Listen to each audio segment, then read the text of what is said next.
Woo! Yeah, I think I'm going to become Ric Flair. I'm going to keep on going, woo! Oh, look at that. You got a new background, Rick. Yeah. I'm beginning to think you have a little bit of a fascination with me. I have no idea. I don't know. I'm just trying to be nice because I know that's this is the way I show it, because when I'm talking, I'm not being nice. So I had to show it in some way that I can be nice. I know you got nothing but love for me, just like you got love for our Comics Cast and for all of our guests. So thank you, everybody. Welcome to another edition of Comics Cast Let It Out with my special super duper awesome co-host, Rick. Want to say something, Rick? Hi. I'm excited. I'm excited to be here today. Oh, that's good. I got a little bit of a gripe with our guest as well. Oh, you do? Okay, well, we're gonna have to keep our audience in suspense a little bit so that you can share that gripe. But before we do that, let's talk a little bit about Comics Cast. We'll do a little bit of Comics Cast housekeeping. So let's show. Yep. Okay, so I got you. Let's talk about Comics Cast. Comics Cast is all about the independent creator, and we want to showcase indie creators, whether you're a penciler, an inker, a storyteller, a writer, publisher, you name it. If you're in the indie community, we want to get eyes on you, and Comics Cast is that outlet. And Let It Out, which is this show, we are continuing that mission, but we definitely want to push it to another level, because when we feature an artist or a team of an artist, inker, or writer, we do a live drawing component, and that allows our audience to connect to them on another level. So that's what Comics Cast is about. That's what Comics Cast Let It Out is about. And if my wonderful co-host will pull up, oh, look at that, he's got it. So here we want to push this year in 2021 our YouTube page. So if you found us through Facebook, thank you. That's Comics Cast on Facebook.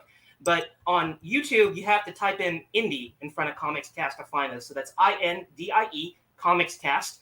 And you will find a plethora of videos here. We got all sorts of outstanding content. We have our Let It Out show archive. We have our artist roundtable, which is the ART archive. We have Inside the Indie Artist Studio, which is a produced show that Joe Tolliver, my partner in crime, is putting together, as well as Rick's famous super limited edition Mentor Block show, which had a whopping 2 episodes. And then it ran into a block. Yeah, yes. Well, we're hoping that we can unblock it and get him to maybe do some future Mentor Blocks. But we do have a couple other shows in the works that we're planning on debuting maybe by the end of the year. One is going to be a writing centric show. Still in production. We'll let you know when that's ready to go live. But definitely check out Indie Comics Cast on YouTube so you can see our plethora of video content. So you're only allowed to use that word once per show, Gerald. Only once? It's not a dirty word. Now you've done it twice. Oh, I've done it more than twice. I think I've done it like 5 times already. All right. Okay. So let's close this out here, and let me get rid of this. Now for the main attraction. The reason why Let It Out is on today. It is my pleasure and my honor to introduce, and I'm going to do the drum roll. And Rick is making me suffer. Come on, let him in. We got Maverick Reonico, who's also known as AKA Vamkire Trannel. Did I pronounce that correctly? Vamkire Trannel. See, I already screwed it up already. Anyway, at least you got the last name right. Yeah, I still called him Bionicle. Bionicle, yes, right. So, anyway, we're so happy to have Maverick here on the show. I've always wanted to have him on the show ever since I discovered his art. If you haven't watched any of our past episodes, we featured his brother, the great Marius. And we find out that the force is strong in the Reonico family. There is another, and that other is Maverick. So Maverick, welcome to Comics Cast. We're so happy to have you. Pleasure to be here. Pleasure to be here. I mean, some of us is happy that he's here. Oh, okay. Well, apparently, there's a little bit of beef going on. Yeah, and let me tell you why. He put me in Facebook jail for 3 days. I didn't mean to. I'm so sorry, Rick. What? It was just a meme. You remember you probably remember, Gerald, that I was gone for 3 days and I was in Facebook jail. That's because Maverick put up a post that I sadly commented on and Facebook didn't like. Hey, but that wasn't my fault. You were the one to comment. You're just easier to blame than myself. I'm just Maverick. really good at making interesting posts, I see, and I don't think Maverick made you write what you wrote that got you put in jail. So let's be clear about that. He did. I'd rather blame him than blame me. Okay, so enough with the beef. We're gonna squash that beef right now because it's nothing but love for Maverick today. That's all I gotta say. So And love for Comics Cast. Oh, thank you so much. We got all love going around here. But I want to put this up right now. If you check out the scrolling ticker below, this is how you can follow, get all the latest, knowledge and whenever there's a new commission, or if you want to get a commission, this is how you can get in contact with Maverick. So note it's here. It's also in the comments field as well. So you can check that out. So obviously you can't click on the screen here, but you can copy and paste it from the comments field. We don't want you to go there just yet because all the hotness is right now, right here. We want to have your eyes on Maverick because it's all about him today. So that being said, before we jump into the segment that we call the elevator pitch, I just want to talk a little bit about your name. Let's talk about that right now. Maverick. Maverick. Let's start with that part before we get to the Vamkire.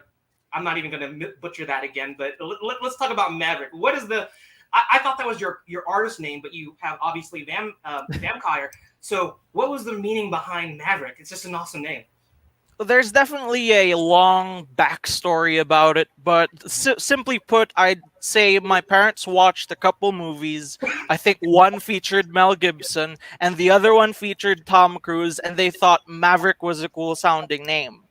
But they also told me that they read the dictionary definition about it, and they were hoping that it would account to something along those lines of what I would be today, which is, by definition, independence. So I think it's kind of working as a special theme for me. So there's that. And then I was going to say that if your first name with Maverick, your second name is I'm going to mispronounce this, I'm sure. Is it Lennart? Lennart? Maverick Lennart. Lennart. It has art in it. So I think you were destined for fated for art. Yes. I think they went to go see the Oracle or some soothsayer or somebody and said, what should we name our child? And they came up with Maverick Lennart Reonico, and I think that's great. Now let's talk about Bionicle. Yeah, the Oracle. Bionicle. Bionicle. All right, so then we have Vamkire. Where did that come from? Is that a... So it all started when we got sort of addicted to the television shows here in the Philippines. They featured a lot of anime, and starting from Naruto and all of that. Then we started watching stuff like Final Fantasy, one of the, I think that was Advent Children. And my brother and I always wanted to start stories about it. So my brother featured himself in his story before, called himself, I think that was Razium, and I wanted to be in one too, and I just called myself Vamkire. So if you think about it, Vamkire Trannel is simply just a rearranged version of Maverick Lennart, minus the C. So that's pretty much the whole story to it. It's not that interesting, it's not that fun, but there's that. But it does showcase the excitement for building worlds ever since I was quite little. So I can't believe you didn't know. I can't believe you didn't know that, Joe. It's so obvious. Yeah, Rick knew it. Yeah. I'm gonna have to tell you that even though you say it's not that exciting, I actually think it's a very. I think it's smart. Yeah, it's a very thought provoking. Rearranging. I think it shows that you really. The play on letters and rearranging it. I think that's actually brilliant. I think that's really cool. Thank you. Anyway, that's gonna let's get into the elevator pitch because that is where we get to show some of your art. And I tell you, our audience, you're in for a treat. It's gonna blow your mind. I hope you have a lot of things to talk about. Marius is saying Rick is a telepath. I'm gonna call him Marvel Girl. Yes, he has telepathic abilities, Marvel Girl. But anyway, you're gonna be able to see some phenomenal artwork, and I hope your elevator pitch is quite long because we got lots of art to talk about. And even if your elevator pitch only lasts a floor or 2 floors, we're gonna just dig deep into some of your artwork and hear about what drives you, what inspires you. We want to hear the whole nine. We want to hear everything about what makes Maverick tick. So that being said, let me hand the mic over to you, and you can just tell us all about yourself while I show some art. So where do I start? For one, First, I was always looking up to my brother. Definitely from the start, he was the first to really get invested with a lot of the art material. But I would always thank my dad for introducing my siblings and I to art. So that he taught us the basics, the drawing circles, drawing cars, figures, and all that. And of course, uh, having a focus on trying to live life and survive, we also prioritized education for a long time. So there was always this ongoing battle slash balance between being educated and working on what we'd like to have as a future, and not just as an unstable type of life, but something passionate, something that I can drive my love towards, and that was art, definitely. We started off with a lot of the X-Men movies back then. We loved those shows, the cartoons, and they just kept compiling and compiling and compiling. My brother and I, we felt as though we wanted to contribute something to this world. But for sure, I knew back then that we were going in way out of hand, and we were in way over our heads back then. We were so little. We had so many original stuff. We kept on drawing, and I can definitely say I copied. Basically, back then my characters were all just copies of Marvel characters or DC characters. Like I like Iron Man, so why not make a robot guy from that? Uh-huh. And so on and so forth. But then we finally got to have enough money to connect to the internet, to buy some material. So that's where the development started. And my mom, I believe that was my mom, she introduced us more to uh, a bookstore near our place, and that was where we got one of our first few comics. I'm sorry if the story is kind of mumbled, No, but go ahead. and jumbled. My memory is kind of faint on those things, but that's where it started. So I remember Punisher comics, and my brother, even my sister and I, we kept on telling our parents, we need more comics, we need more comics, we got to have more. So we ended up buying one of my favorites would be Batman Hush. I Oh, do yes. believe that's a lot of people find it to be overrated, but I still think it's quite good, No, I agree. fantastic, Yep. especially the art with the Jim Lee and the twists and turns in the stories. Mhm. Sometimes it does have some minor conveniences to the plot and all of that, but overall, excellent series. And that's one of the kicking points when my brother and I decided we could figure something out. Start off with actually replicating what successful artists have done. And one another artist would be Michael Turner. Yes. Yes. So he was in part one of the revivals of the Supergirl character. Mhm. I forgot what issue it was, but that's also what inspired us to be a little more anatomically correct while having a lot of exaggeration with our art style. So that's how we got here. We decided to copy materials first. We kind of paused with our creation because sometimes too much creation without actually thinking on structure and foundation, without thinking about how do I get from point A to B, or kind Mhm. of like in the Doctor Strange film when he asked the uh, the mentor figure, how The do I Ancient get from here to there? Yes. And the answer was years and years of practice. So that's what my brother and I, and even my sister, realized. We couldn't get to a certain point of excellence, and I'm pretty sure my current art right now isn't even at that level yet. But we're always aiming for that, and we all know that it takes time. It takes years and years. And this whole story started from, I guess, when we were, what, 5 years old? So it's been a long time, and it's such an amazing story, but also partly traumatic. So Traumatic. this is where not traumatic in how other people describe, of course, wars and too much Uh-huh. poverty and all that, but more in a dark themed life story. Mm. So when we got further into the meat of what makes survival important as well, we decided to drop more and more of our art in favor of being educated, and Yeah. we found it to be important to study. And my parents were quite encouraging to do that as well. So part of my life was kind of being a rebel figure. Out of the Maverick. three You were kids being here, Maverick.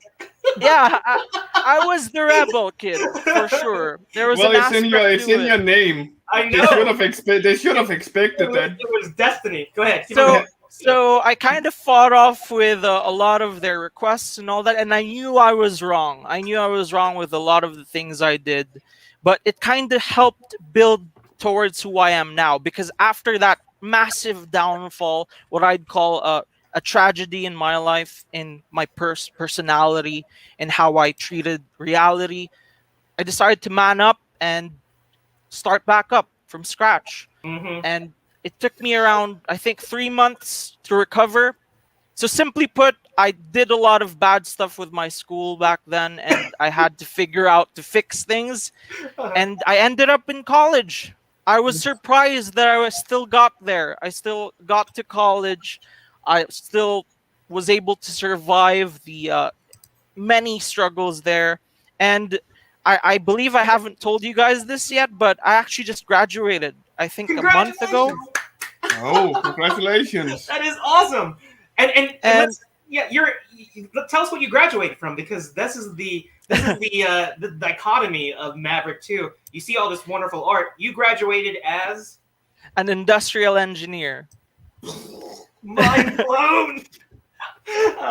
And that's go ahead and keep on telling your elevator pitch. I want to. So even if we go down that industrial engineering path, the fun part is that I actually started off my college years as an electronics engineer, Mm-hmm. studying to be one. So it took me around 3 years to figure out it wasn't really in my gig. I wasn't that good with too much of the technical, too much of the figuring stuff out in a mathematical, electronic sense. And I thought I needed some time to actually study things in a more organic fashion. And the closest thing I knew was industrial engineering. Mm-hmm. There was a creative sense to it. There was something about building a business, figuring out the costs to certain figures and elements to make your foundation as a business successful. And I decided to go for it. And I'm not too sure if if my graduation was a success or not. I mean, it definitely is since I graduated. But in the logical sense and in the learning sense, I know there's a lot of fruit from that labor. But I'm also kind of regretful with the things I've done in the past, and I hope I slowly improve onwards and onwards. So there's that. A lot of sad stories, but not too sad. There's always light at the end of the tunnel, I would say. Uh-huh. And I think I've found the light. You did. You definitely found your light, and I guess that leads you up to right now. We're talking about how you know. I thought I didn't know you graduated. I have followed you. I know that there's been a lot of things going on in the Reonico family in terms of just new things that are happening. And I just know that you and your brother are also doing a lot of different things. You know, in the Philippines, and you know, we don't need to go into all those things. I'm intrigued. It sounds like you had your own sense of adversity, things that you had to conquer. You also Definitely. allude to some of the things that you questionable things that you did. But I think that Rick can attest to this too. I'm sure is that the sum of our experiences, our past, they make us who we are. You know, so I think that no matter what you said, did, your success. Doesn't matter what you did, it what matters what you do now. Yes, your successes, your regrets. You can't go back in time, at least not that I know of. I'm sure there's some multiverse or what you know of. Yeah, exactly. I'm going to say there's a flux capacitor somewhere that's going to allow us to go back in time. But I think that seeing your art right now, we're going to deep dive into some of your art pieces now, because you mentioned trauma, you mentioned experience, you mentioned all these things that you went through, and I just think it's so interesting that you were an engineer too, because when I think of engineering, I think of it as an exact thing. It's mathematical, it's regimented, it's science. And then I see your artwork, and your artwork is so organic. It's free flowing. It's not bound by those rules. I think art, there's mathematics in art. I believe that too. But I think that you don't have to be so exact. There's room for instinct. There's room for your own personal interpretation of something. There is no one correct answer for anything when you're doing an art piece. So let's talk a little bit about your art. And like I said about your engineering, congratulations with that. I think that's really good. Thank you. Like your brother, he was also, I think he was a IT, or I can't remember exactly what he was, but he IT. Yes, Yeah, IT. he was a nerd, I remember. Yeah, but he jumped right into just doing art full time. I'm not going to tell you to abandon your industrial systems or industrial engineering degree, but I can tell you you're pro. You're definitely pro. This is some really, really great art. So let's go back to looking at some of the fan art that you sent me. And this, I'm just gonna tell you that my interpretations of some of your stuff. It's like, not only do you do your version of Here Ash, the Evil Dead, Army of Darkness.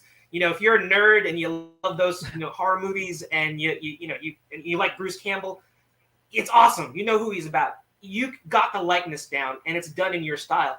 But then you add things on top of that. The horror aspect of this, very obvious. It's very, very cool. But then you start doing stuff like, this is like a K-pop, and you're adding that horror. Logan, avert your eyes, please. This is grown up art. Okay, it is. I have to say it is violent looking. It does have but this is Maverick style. I don't know if this. Hopefully there was no trauma in your life that involved this amount of gore or anything like this. But this is like the thing that I think is really cool about your art, is that you're adding, it's the likeness is there, but it's like the horror, blood and guts type thing that you're putting on top of it. And later on we're going to show some artwork that actually has some of the science fiction cyberpunk vibe on it. But I really, really like that. So as I'm showing this stuff, you want to talk a little bit about your how you sort of interpret doing a fan art and then putting your signature style on it. So for one, I always look into a piece and I try to grab its essence. I try to figure out what makes this character work, how do they think, how were they portrayed, and I do my best to prioritize it. However, I always figured that there's a dark side to every story, and for some reason, I have a fascination towards that. I have this desire to appeal to what's inside a human being or a character that really drives them crazy. But not in the sense that it's for the sake of evil or for the sake of just displaying gore for gore's sake, but finding the deeper meaning in this kind of disgusting element. That's why I don't always depict it as full on. I mean, in here, Doom, I have to. That's the essence of the character. But for example, in the K-pop drawing, the Stray Kids one, Yep. you can definitely see gore for sure. But the priority is still the character and his wounds, the survival instinct, the ongoing strive for success, and that's actually an elevator where he's at. So the idea here was like a die-hard themed situation. You're always going up and you're not sure where to go. So that's the idea. That's why the bodies in the background are mostly in the dark. I didn't want the camera to focus too much on the violence, but more on its output. what does it do to the person involved in it? So there is that. Same thing with the Constantine, Hellblazer artwork that I did. In the background, you actually notice some blood trails, Yes. alluding Also, to something happening. Look at also that. look Darker, at the more smoke. grim. Look at the smoke from. I know this. It looks like a wing. Yeah, but this creeped me out. I was like, whoa, I didn't see that. And then I saw it and it was like, oh. Yeah. But And yeah, that was always the goal, to uh-huh. tell a story through the images, through the violence, through the grit. And I remember back then I was always fascinated. Do you guys know the era of gaming in 2007 to 2009 where everything was muddy in Yeah. color and everything had to be violent? And I Yeah. felt like there was something there that they didn't really grasp. There was something great in it that they forgot. It's okay that things are more vibrant today, things are more colorful, but there's something in the drab and dark that I find quite fascinating. And I find you can I keep saying find. You can figure out an essence to it and a vibrance hidden to all of it. And that's what I try to do.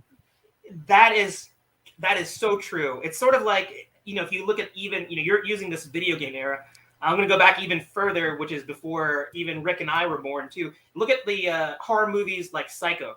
Oh, that old! Wow. You go that old, black and white, no special effects, but you rely on what's not being seen. So like when you're talking about the video game era, the computers weren't powerful enough to do those really vibrant gore scenes, but when it muddied it, it made it like hard to kind of like see, but let's capitalize on it. Let's make that not seeing it, not knowing it, make it actually more pronounced. It makes it for a stronger piece. And that's when I look at your artwork too. I'm looking at this stuff and I find myself zooming into like little parts of it to kind of see what you're trying to building that story. And I think that's the thing, when artists do art, a lot of the indie creators, even like a lot of the mainstream artists, it's like, it's always so concerned with the superficial, the obvious, having things that are very, very, and that's the product of our culture. Everything has to be like instant gratification. You got to get it because everything is vying for your attention. But what I do when I look at your artwork is it makes me stop. It makes me want to spend more than that 15 seconds before I jump to the next thing. Yeah. That darkness, that narrative, that story. I look at this Constantine piece and. Exactly. You look at the brilliance of the composition, but then you wonder what he's thinking in his head. You even like where do you even put your signature, like in the sleeve, and Rick talked about the smoke and how it formed it's forming another image there. And then if you don't look closely, you don't notice that there's something supernatural that's menacing that's like there in the background. And then you see the blood trail that's in the background. And again, the focus is still on Constantine. The light source is all there, but it forces you to kind of look around. And I tell you, it gives you the heebie-jeebies, you want to. It's an amazing piece because, as you said, it forces you to stick to it more than those normal 15 seconds tops. You normally glance over a piece. This one forces you to look even more, and that's what great pieces do in my opinion. And this one does it really greatly. Thank you. Yeah, and we're going back to the Stray Kids piece. Yes, on the surface, it has gore, it has some very provocative images, but it tells there's a story. You want to know. At first, I didn't get that it was an elevator, and it's kind of funny. We're in the elevator pitch, right here, so I think it's coincidental. But you kind of look if you look here in the background, there's another character that's here. That's in the not something that it's almost like one of those. I'm not gonna put your artwork on the Where's Waldo type thing. It's like if you remember those Where's Waldo visual puzzles. You have to find Waldo because there'd be so much visual information. You don't have that. I mean, you have the central visual cue that you want to look at, which is the main the subject here, but I want to look around it. I want to see what other nuggets, what other Easter eggs, what other story elements that you're weaving into it. And it doesn't have to Wait, be. That's Red Skull, right under his arm. That's Red Skull. Red Skull with some demon horns, Horns. Yeah, horns. And he happens, it's I just really like how you just built like these stories around a single image. I can only imagine, if you start doing sequentials, how you would tell a story in several images, but as a central singular image, you're already nailing it. Just having that, and here we have this, your color theory. We go from, these are really cool blue. I don't know if industrial engineering was your calling. I think you have a really good grasp of color theory and just building a visual narrative. Yeah. I mean, where I was impressed with your brother's notice of light and mastery of light, your mastery of color theory is just equal to his mastery of light, in my opinion, because it's really, thank you, really awesome all around your control of it. My absolute favorite piece of yours, I've said this many times as well, and I commented on the YouTube production of it, as well as the Sub-Zero Scorpion one. So many details, and just seeing how it got created in on your YouTube was amazing work. Yeah, and I just want to say that. I've never seen this one yet before. Yeah, this is the Punisher, and nice. It's totally. I mean, in this case, it's very appropriate for the gore and stuff like that. But it has the slight cocked head. I liked how part of his face is obscured in shadow. It builds, like I said, it's like you really build a story. It makes you want to take a moment and just absorb it, soak it all in, find out, what's there. And there's so much texturing. And that's not Punisher. Marius just said that's Joe Tolliver. That's it. Yeah. Actually, I want to get to like that too. This is a nice segue. We talked about some of these commissioned artworks, and we'll talk a little. Maverick, you can talk a little about these, but these were some commissioned art pieces that Maverick got from the creator of Boar-Bane, Mr. Justin Acosta, and back I think last year he surprised Joe and I with these brilliant examples of, if we were in the Boar-Bane world, this is what Joe Tolliver would look like, and this is what I would look like. And I tell you, I had to pick myself up off the floor. I was totally stunned.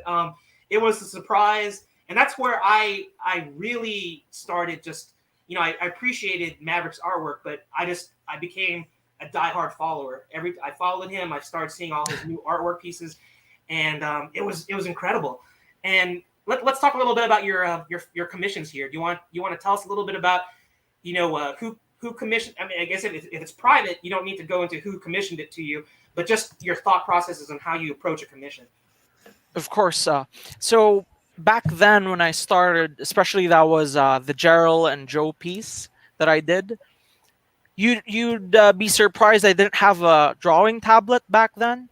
Actually, a lot of my digital artworks didn't have a supporting digital tablet, so I used only a mouse and keyboard with a lot of them. What?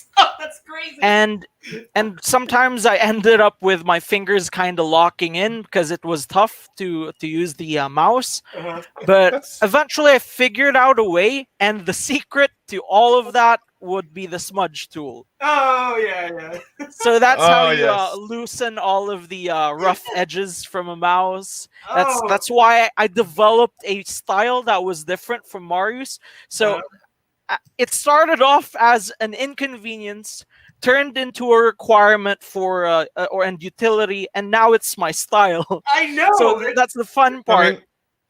I mean, I have to say, the worst tool in Photoshop for me, and when I see most art, is the smudge tool, because 9 times out of 10 it messes up a piece.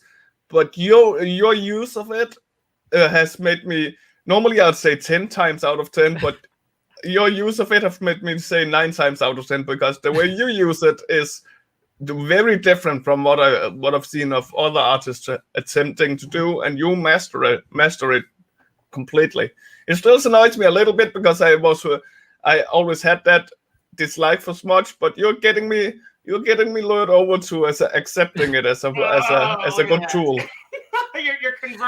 you're converting Rick to the Maverick style of Well, part of the secret is the feather type tool. So you use the smudge tool and then the feather shape, like a Yeah. half feather shape, Yep. and then you kind of keep rotating it per stroke. So that takes time, really takes time.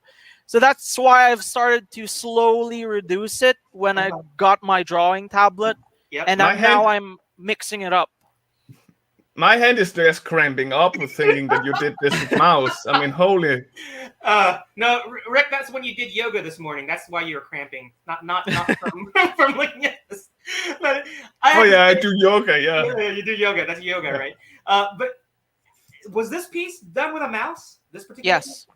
Oh my gosh. I think the level of respect was already here, but it's like it's off screen right now. It's like beyond that. That is amazing. I need some of that Pinoy water, man. I know. There's something in that water. There is. And I think there's a reservoir at the Reonico house because there must be a Yeah, you should share it with Roy a little. He's begging for it in the comments as well. He wants some of that water as well. Yeah, exactly. We could all use some of that Reonico art water. Bionicle water. Yeah, Reonico water. You give Dasani and all those other like Uber brands of water a run for their money. But yeah, I'm just even more in awe now knowing that you used a mouse and not a tablet, because just like we talked about how visually when you deal with like the muddy colors or the things that early 2000 video game design and black and white horror movies from the 60s, you are given a tool. You use that tool to its fullest extent. In fact, you've developed it into your own style. It's your own signature style, and it's amazing. What you've done with it. And I see like limbs here. I think this is an ongoing theme, having like blood, guts, and like severed limbs and things like that. But it's just so cool, so cool. So let's talk a little bit more about some of your other work that you're done. We had Marius obviously on here before, and Marius is a phenomenal artist in his own right, and he worked with Justin Acosta with Boar-Bane, and that was an opportunity for you to kind of get in as well. And I know that you've got some of your projects I think are a little top secret in terms of like what you're doing with Justin as well. I think Justin found Marius, he found you, and I think he even told me that he's working with your sister. I think you guys are basically like family now. You guys are like together. But tell us a little bit about this particular piece, because it's your contribution to the Boar-Bane universe. And it's brilliant. I'm going to show some of the pages. You tell us a little bit about it. Of course. So originally started off as a minor discussion between me and Justin. We were simply thinking, he was simply thinking of a one-off entry items into the comics. So per issue, it would feature something like how an anime or a manga would have those pauses between major set pieces or major events, and there would be a page featuring a character or an item or a tool, and it would have descriptions of it, dissections of it, and would showcase what exactly this thing is, how does it function, a bit of backstory, or kind of like the lore elements of Dark Souls games or Doom. So it started off as a mini project, but Justin decided that it would be fantastic if we could eventually compile it into what we call the Hunter's Handbook. Yes. So that's where it all started. And the fun and also tricky part was having to always communicate with my brother with how do I maintain his designs into these entries. Because I didn't want to interpret it completely in my own way. Of course, it was Justin's character, it was Marius's designs, and I wanted it to be faithful, but with my own twists to it. Yes. So there's lore and backstory. For example, that hammer, I believe I wrote it down in the actual handbook. That's a prototype version. So if you see differences, if it's a little more organic and less technical in the comics, that's because that's the more polished one. Right. This is one of the starter kits or starter versions of the hammer. So things like that. So I have a small notebook, my trusty notebook, but Right. it's kind of done right now, so it's all filled up. That's where most of the art was done, especially the black and white. Yes. But the fun part, I mean, all of that was fun. Those characters, the boars or the archetypes of boars, were all done digitally. Mhm. Those are all digital, mouse and keyboard as well. Oh my gosh. So if you see some flaws in texture work, that's the difficulty with the mouse and keyboard coming in. Rick, I don't see any flaws. Do you see any flaws? Yeah, my hand is cramping, man. No, it's like, listen to me. He's talking. I say I told Chad this, and I'll tell you this, Maverick. Stupid.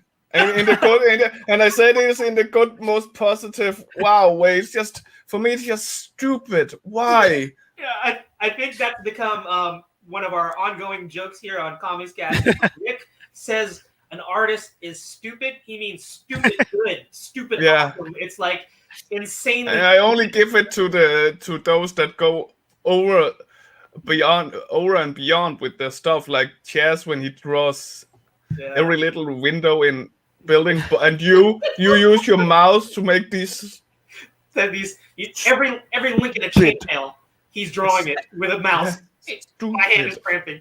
Okay, so and of course, there's a special thanks goes to Justin Acosta, because at the end of the day, I know a lot of these are my brother's designs and mine combined, but the idea, the story was always Justin's. Yes. And I just want to say my utmost gratitude to him for the opportunity to have my art featured in something as big as this, and that's just awesome. And I'm honored and I'm humbled by it.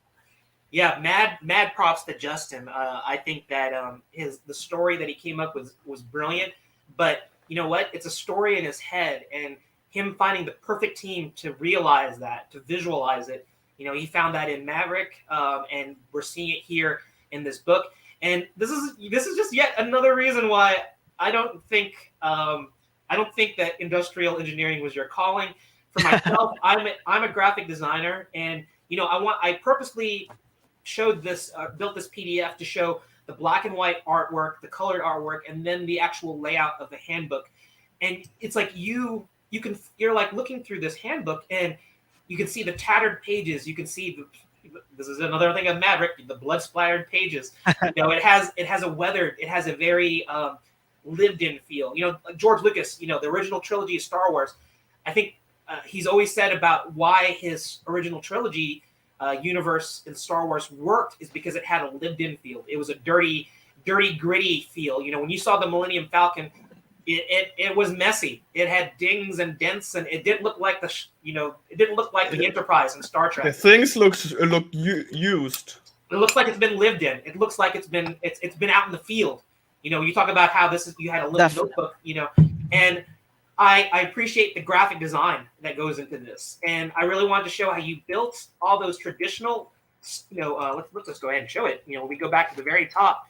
You know, we have these illustrations, and standalone illustrations. They look great. You know, you can see this like in a Dungeons and Dragons handbook. You know, to show how certain weapons look like and things like that. And then you add that to the coloring that you have here with these characters, and then it's all tied together into this.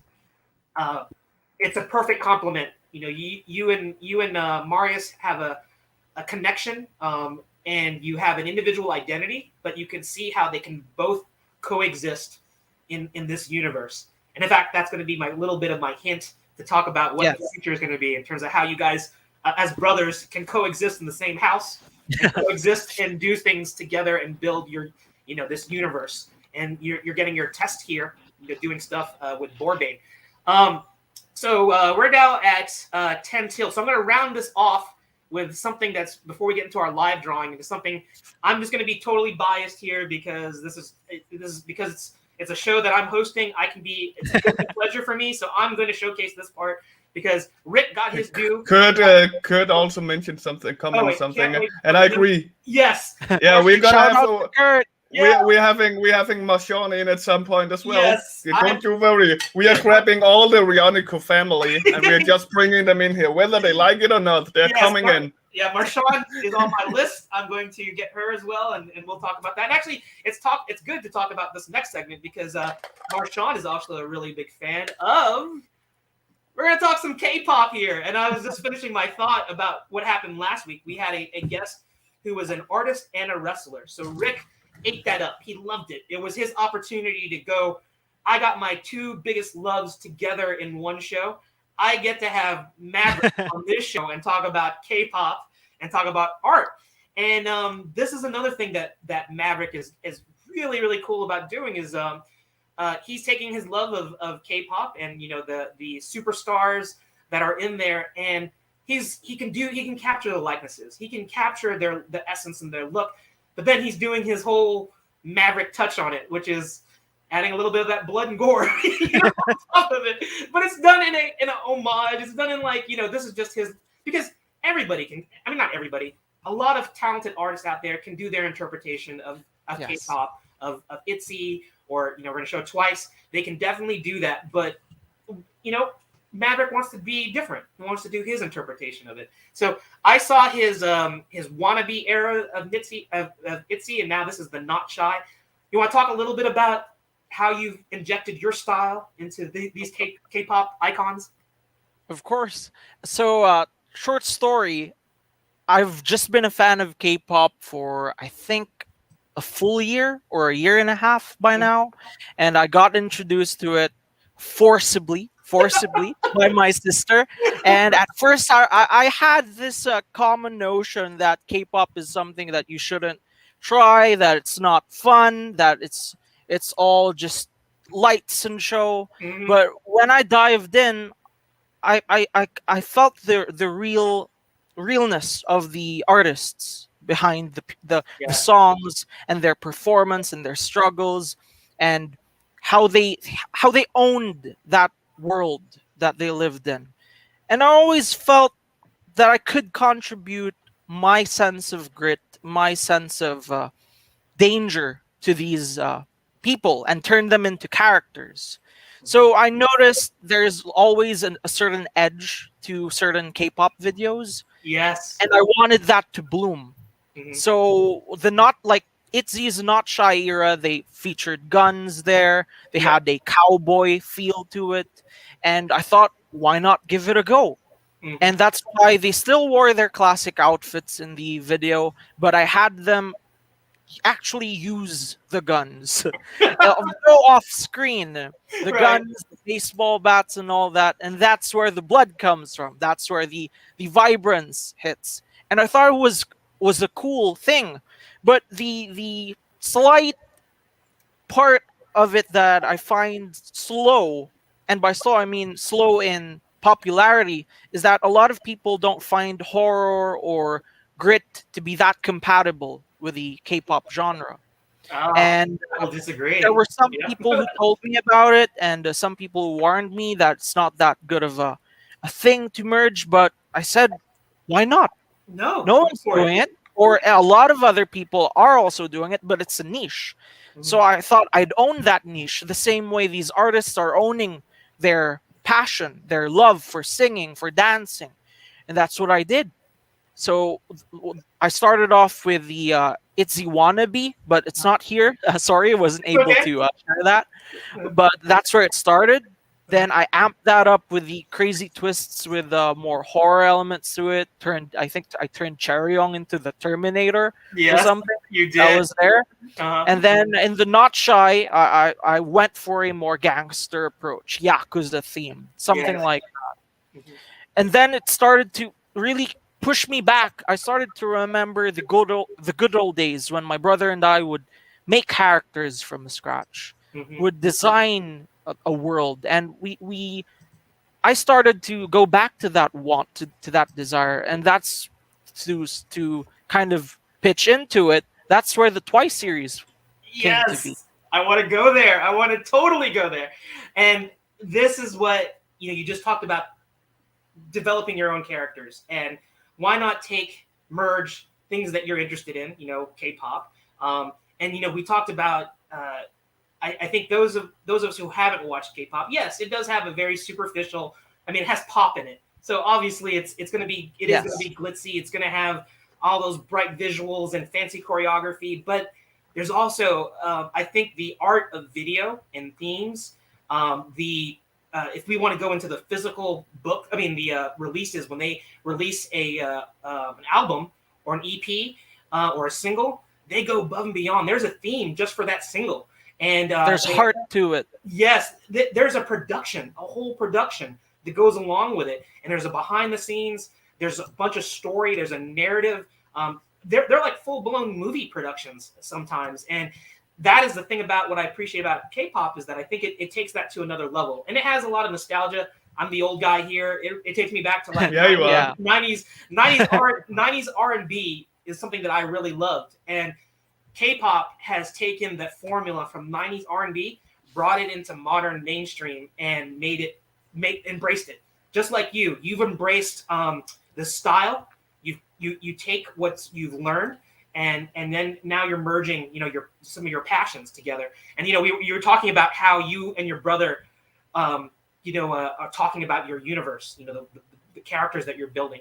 So we've seen ITZY, which is the Yakuza. We saw Twice here, which is now kind of like the cyberpunk gothic theme that we have going on. But now, you're saying, well, if this was going to be my universe, I can take it to another level. I can do it this way.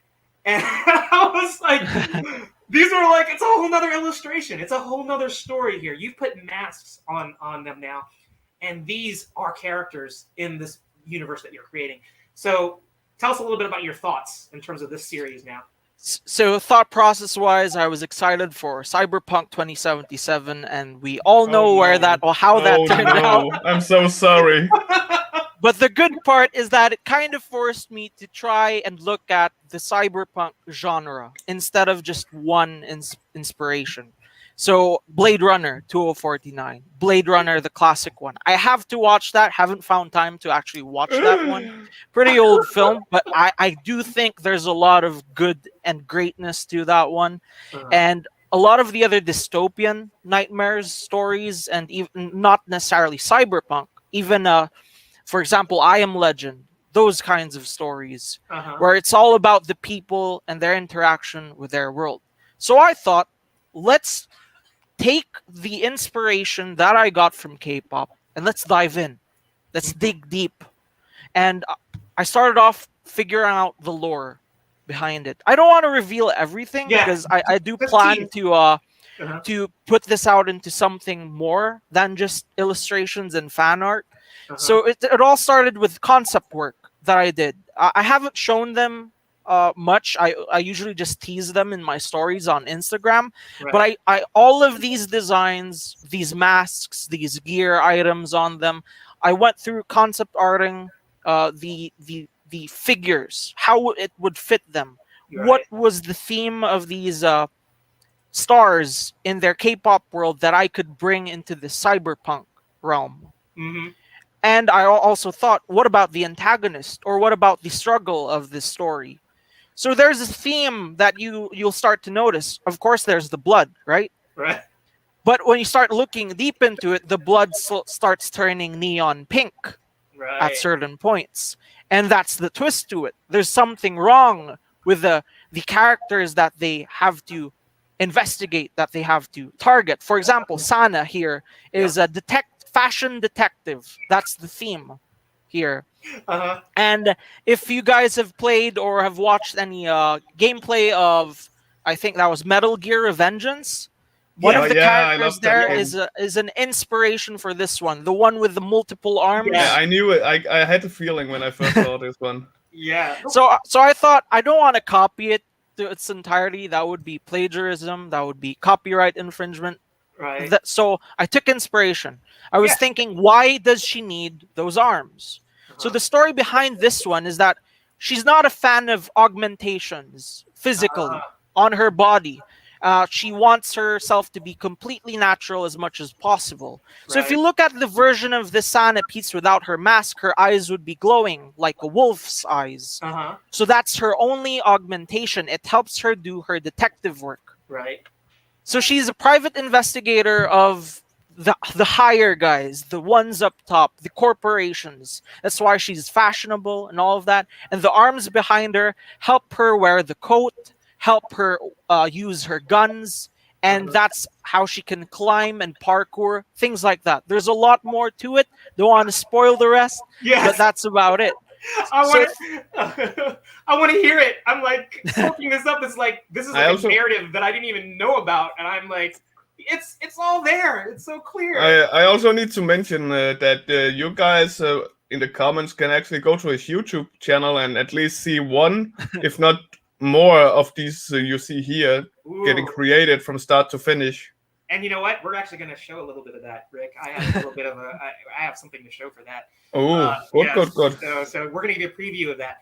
But yeah, I love how you built this, because everybody looks at it on the surface. You know, hey, I'm gonna add like extra bionic appendages on a K-pop character and say, oh, it's cyberpunk Sana. But no, there's more to that. You know, the story about her being a detective, and I'm interested in it. I can't wait till you guys tell that story and be able to do that. So I love how you're fusing. That's where, you know, when people say it's not work if you love it, and if you find things that you love and your work happens to be doing great art, then you're not doing any work. You know, it's all fun. Sure, it's exhausting, and your hands are going to cramp, like Rick said. Yeah, and your back, and your your back back pains, and your neck pains. right, and neck pain. But you know, it's all in the benefit of telling a story, and and you do it well. You do it really great visually. So this is the last part I want to show. These masks, I want to give everybody an idea of just. I guess this is like, engineering. You know, you can talk about the technical biomechanic part of it. You know, I think that it's very hard to actually, even when you're drawing fictitious mechanical things, It has to make sense. It does. You know, when I tried doing it, I actually had to start looking at like real working engines and pistons and wiring, because you don't unless you try it, it's like you don't realize there is some formula to kind of make it look believable. Just like when we study anatomy, we have to study mechanical things, so that way when we fuse anatomy and mechanics, it looks like it can belong in the same world. So yes, so stay tuned for that. That's going to be some really cool things to show. And what I would like to do is let me share this real quick. I want to share a little time-lapse segment, and this is what Rick alluded to, going to Maverick's YouTube page, and you can see something like this. Oh, oops, let me share it. There you Do go. you need help? Yep, got it. Now this is a speeded up time lapse. You can see It's kind of jittery. It's kind of jittery, but you get the gist of it though. It's amazing. I'm looking. Oh, go ahead. You should put the full length links up on your Gumroad for like $5. You could easily No, do. no, it's not even a joke. People do that, and some people actually make a good earning from it. Yeah, I think that would be really good. I use it a lot to study other artists. If they have a Gumroad with full length videos of their approach, it's a great way to study people. Yeah, I do plan on creating some kind of support system. I'm looking into Ko-fi, I think, and Patreon. yes. But yeah, Gumroad seems like a good place to start too. Well, I do have the original copies of the videos that are much longer. So on YouTube, you'll find them at 11 minutes length. Mhm. But I have the original copies, which are around 30 minutes, where you can actually slow it down easier. Oh my god! So I think I have content that I can. Oh, you do. Yeah, for sure. Yeah. For sure. You have tons of content. Okay. I'm just gonna play this through, and then we're gonna start a live drawing part of it, because that's where you get to see some magic happening. That's where you get to see a white. Yeah, I'm curious to see how fast of an artist you actually are when it comes down to Oh, it, the no. nitty-gritty. Look at this! Oh, Look how no. fast he is! It's like 1 minute. He did this in 1 minute. So Oh no!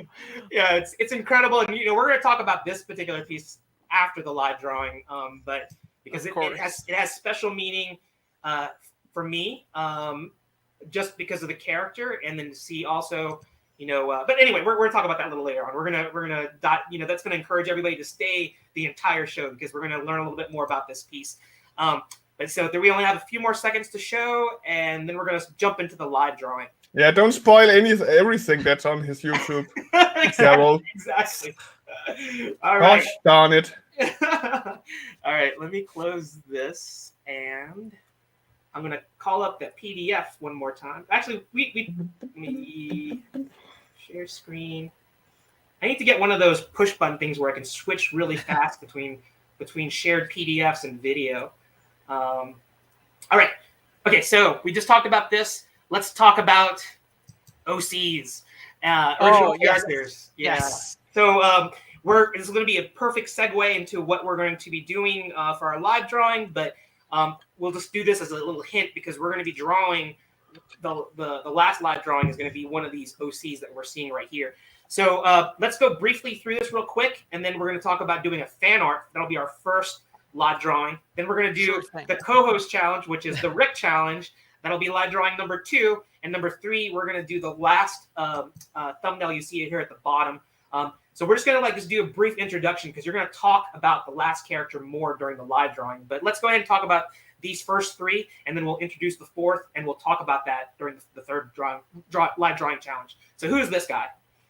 So for starters, I like a lot of characters like the Joker. So you were correct, Gerald, on thinking on our pre-show back then that this has inspirations from the Joker. Okay. So there is that.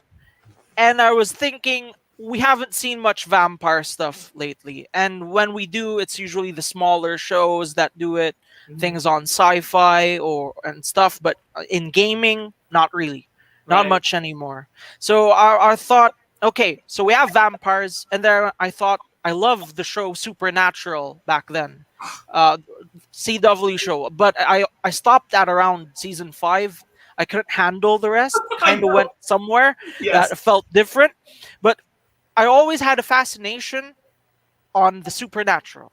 Yes, and the supernatural elements of variety to it, the classical monsters, not the ones that we see featured in something like Stranger Things or A Quiet Place, which are a mix of supernatural sci-fi, but more on the classical ones like Frankenstein, the classic. I keep saying classic, but the what do you call the Nosferatu? Yes, those guys. And then I played a mobile game. I forgot what it was called. Oh, Soul Knight. My friends and I kept playing it for hours on end during classes. It was a roguelite, which kind of featured stuff similar to the usual mages and all of that.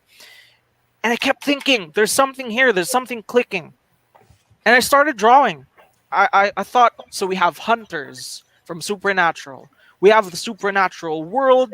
We have the classical creatures. We have fantastical elements like wizards, magic, and all of that.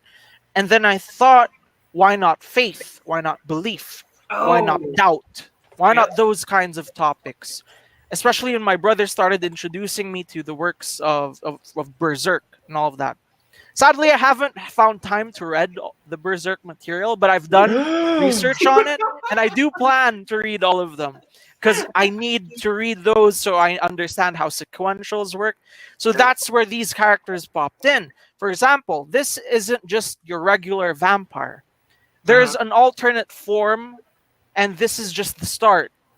This is like 1/3 into a transformation. That's why the teeth aren't natural, and they're bigger than usual. I was thinking, why not? Why do we have the pretty Robert Pattinson Twilight vampires most of the time? Why don't we have the scarier ones? The ones with the red eyes. Yeah, you don't Why don't we have the gray skin? Yeah, stuff like that. And that's one of them. So for the next guy, we have a clown. And we all love clowns. Nope. Our greatest night? No, of course not. Our greatest nightmares. So Gerald, could you click on the clown? Oh, I'd like to showcase that one. Yes. And have a mild explanation to it. So this guy is a deity or a demonic entity. It's trying to really point out the flaws in religion, in belief, and all of that. That's part of the concept. And I was also thinking it would test the characters, some of the characters' faith and ideals. So this world is a lot of upfront material, but I'd like it to be subtle as well. I don't want to criticize modern politics and all of that, but I want it to dive deeper in more of the psyche of people. That's why these are deities, demons, and horrific figures that like to test us, our patience, our lust, and all of that. So this one is a creature on religion, faith, belief, something like that. That's Wow. why in the form of a clown. And that's actually a face of a baby as well. So the infantile What? nature of humans, I'm what going makes this to- childlike. I'm going to have nightmares tonight. And Rick, do you see anything subtle in this? I'm not looking at that clown. I have chorophobia, so I'm not looking at it. I'm really trying not to look at it. I'm trying not to look at it too, and now that you put it, it's like based on a baby face. I'm like even more disturbed right now. And But I if know you it's still the clown for me. It's Yeah. not. I don't care about the baby face. Well, if you thought that was disturbing, check this one out. Yes. That's much better. I can look at this one. That Oh, one has a special place in my heart because that's actually the face of a good friend of mine. That's a portrait of a really good friend of mine. I think he's watching right now. Okay. He's Dan, a good friend from school, and he thought he has this crazy way of turning his face into crazy stuff. So he said, "Why not draw it, Mav?" I told him, "Sure." And then I was thinking, what about a Lovecraftian cosmic entity? Yeah. That's why I call this thing the Forest of Faces. Mm. So Yeah. let's say you're a hunter. You Uh-huh. ended up in a pitch black area, and then suddenly eyes open up. Eyes on the floor, eyes behind you, and then things just start grasping at you, and you realize those aren't hands, those aren't fingers, those are teeth. Oh. Those are ears. That's a nose right there. So that's the idea behind this. You know, Joe's asking the real questions here. Who's your friend, Satan? No, that's my greatest enemy. That's like the Now, this is tempting one. I believe this is his friend here. Yes. Yeah. Hi, Dan. Okay. Props to you. I had to say that's. I think I posted on I posted a comment on one of Maverick's art pieces, and I go, I don't know if I want to crawl into like your imagination because Nope. I think Nope. I would not. I would be traumatized. I would be totally messed up, but I'd be equally fascinated too because that's the thing about art. It has to move you, and this is definitely an art that makes me like look over my shoulder. It's gonna make me move, like run away from like my nightmare chasing after me. But it's cool. I mean, I have to say, and now when you mentioned it being like the you said it was the forest of faces. I get it now because I saw this mass of facial features, but I didn't look at it as now I see it like it almost looks like a trunk, a tree trunk, and it's like a reverse tree. Yes. Mm-hmm. So I totally get it. Blows my mind. All right, so let's get into the live drawing part of it because this is where Rick gets to take over the show a little bit and take over the lead interview duties, and because he loves duties. But it's hard this time because both of you talk equally as much. Oh, I'm so sorry. I haven't had a chance to say much. Don't apologize. No, don't apologize. You're the guest. You're supposed to be the one talking. All right, so I'm gonna add my Arcam, and before we do that, let me show you. Actually, we're not gonna go into the last character because that is the one we're gonna do for live drawing number 3. So the important thing to know about this particular one is we're gonna live draw DC's version or DC's character, the Joker. So if you recall, this character was inspired. It's not Joker, but it's inspired by that. But I think we don't really need to pull up any reference because I think most people in our audience know who the DC Comics version or the comics character, the Joker is. He's Batman's. He's in Batman's Rogues Gallery. One could say he's actually his best friend. Yes, I was gonna say BFF.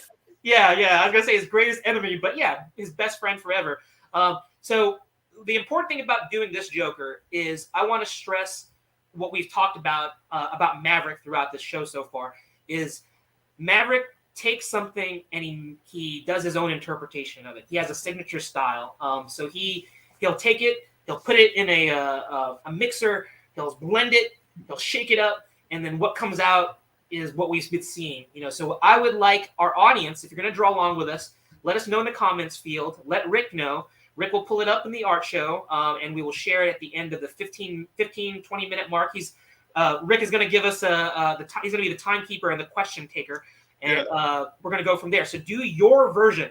I want our audience. And let me know, and put it up in our group art show, and it will be shared here for all of us to see. Yes, and then we're going to get to see. We're going to get to solo out Maverick's art cam. You get to see and Gerald's art cam. Maybe. No pressure, Gerald. I don't think I can compare to Maverick, but Maverick is actually going to. He's not going to be doing his signature hand cramping mouse drawing style. I think it's like a martial arts thing. He's going to be doing traditional. So we're going to get this. You're going to be getting to see that. I'm going to be doing traditional as well. So again, let's do our own interpretation of the Joker, and I'm going to let Rick pick Maverick's brain while we do some live drawing. So let me add my art cam, and let's get to go. Let's get to go? What the hell? I'll do my best to follow through with Rick's instructions. Okay. No, I mean, I have no really instructions right now.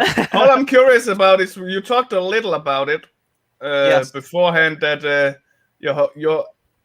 your father taught his kids to like art. Is he an artist himself, or just an hobbyist, or where did that come from his side? If you know. He started off like a really good hobbyist back then, and he loves drawing. I mean, it was his thing. Like he drawed mom to make mom fall in love with him. So there's that. I hope that's not a secret in the family. If it is, I'm so sorry, guys. It is now. Secret. But we'll bleep it out. We'll bleep it out. That. And my father was also always a survivor. He wanted to get out from. Of all of us, he was the one who went through a lot of poverty back then. He was a farmer, and it was tough. And he wanted to thrive in something, but he knew that art wasn't that immediately for him. And so it turned mostly into a hobby, a passion, an escape for him, a way to fight through the struggles that he had to endure. But overall, he survived, and he wanted to pass it down to us as his kids. So that's why we were quite little. He kept starting to teach us how to sketch, how to draw a face, how to draw a hand, what makes art interesting, where's the ballpark in how to do a sketch, how do you make it somewhat original. There was always that to him. And he also wanted to be an architect. He wanted to apply that artistry into something more technical and managerial per se. So that's his story overall. And he struggled in raising us in some parts, especially when my brother and I and my sister got really addicted to art. And of course, we started kind of failing some of our art stuff, our school stuff, because we just wanted to draw all day, all night, and all of that. So, and I thank my dad for surviving that struggle and for always being there for us. And I'm still thankful to this day. And we have our instances of issues and all of that, but that is in no way an obstacle for my love for my father. All families have that. Yes. And I thank him for giving us the start. Yeah. Awesome. I mean, I've seen them both of them comment so much on you, both your art and Maria's art. They seem to be really truly supporting, and it's just nice to see that a whole family like that comes together and under something like art that's always been seen a little looked down upon, yes. And not really a real job, but just seeing the Bionicle family standing strong with the art. Yes, Indeed. I am purposely saying it wrong. Sorry, I'm saying it wrong as a joke. In case some people missed that. I think it's not necessarily a joke. It's actually cool. I loved Bionicle as a kid. There was always something fun to that thing, and robots. Oh my god, I have a fascination with robots. Actually. I'm a huge Transformers fan myself. Same here. Yeah. I think Rick, you probably know more about Transformers than I do. So because it fits my age. Is that what you're saying? Are you No, shaming me? Are you shaming me? I'm simply saying that I have to admit, as sad as it is, I got introduced to it mostly by Michael Bay and my mom. Oh, no. My mom was great because she showed us the classic cartoons. That's a good mom right there. The sad part is I got hooked on the Michael Bay ones, so there's that.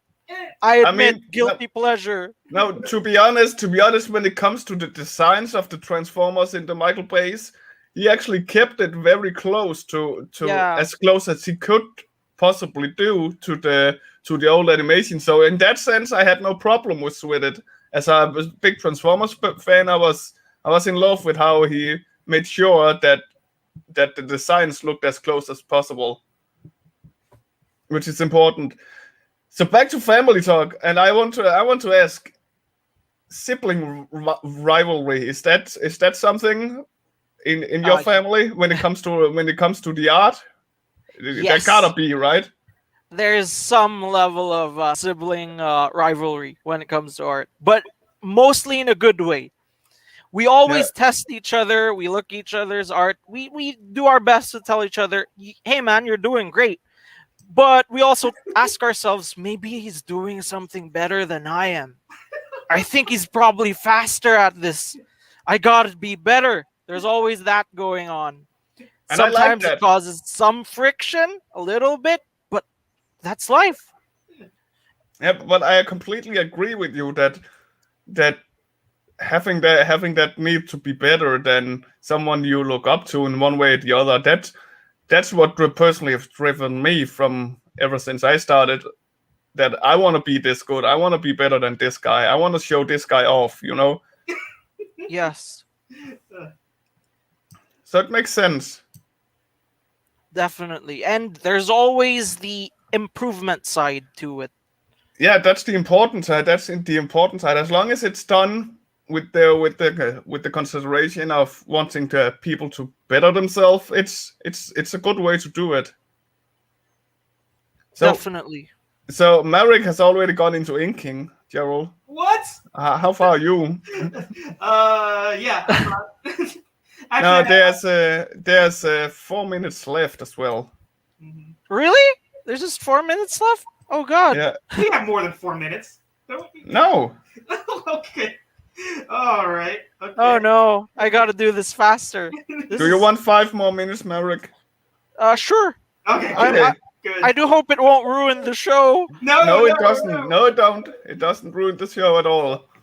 I always ask the artist guest if he wants more time. I never ask Gerald because he will keep saying yes. I'll try to focus, but I'll try to answer any questions. So go ahead. There's Rick. there's also been some comments asking about are you for hire and where to contact you if they want to hire you for like cover work or similar.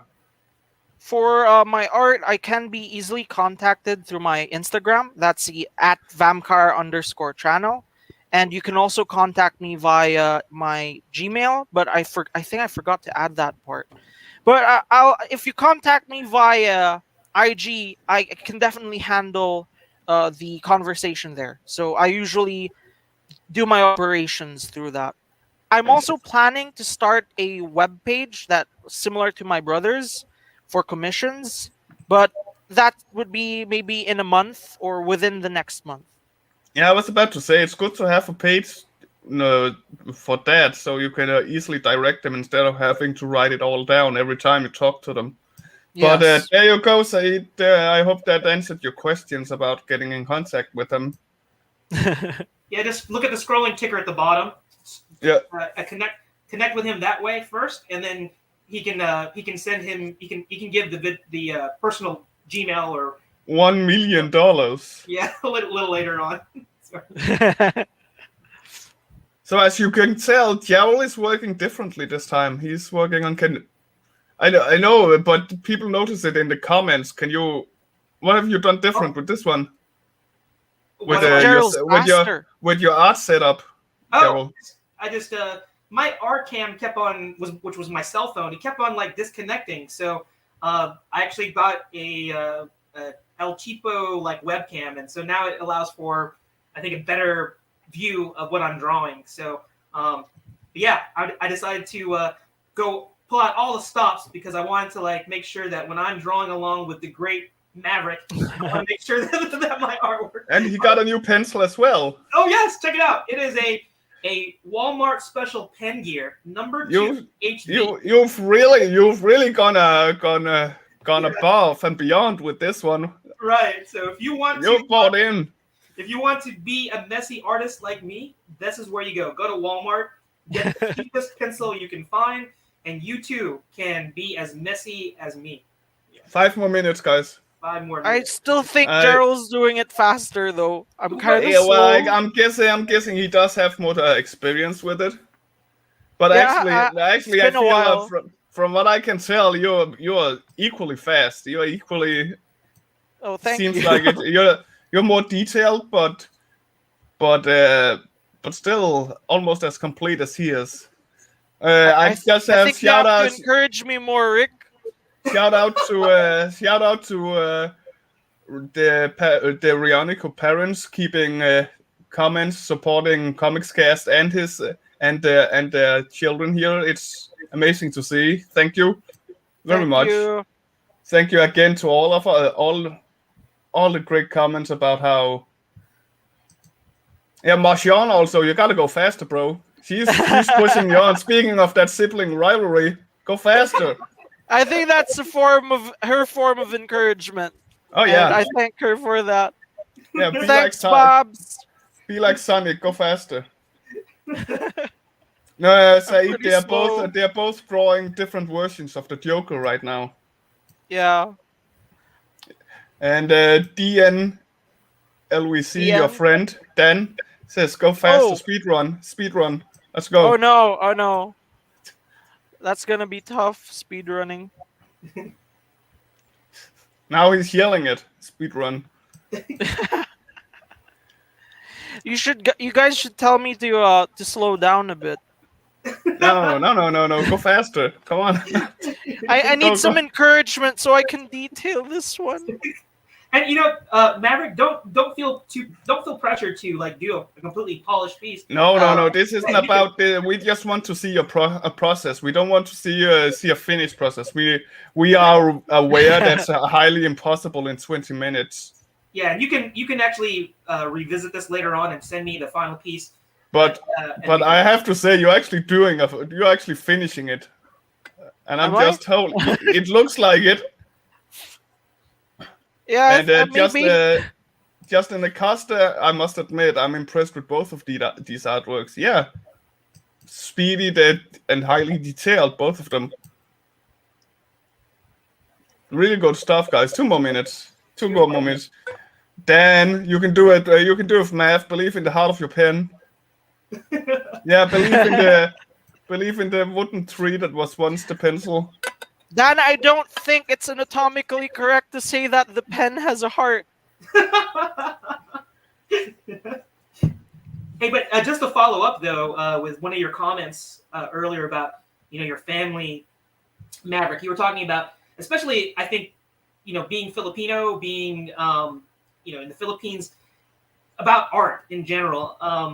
Everybody, I mean, I think the most parents, they want their kids to be successful, and they think that, hey, why not be an engineer? Why not be a doctor? Why not be a nurse?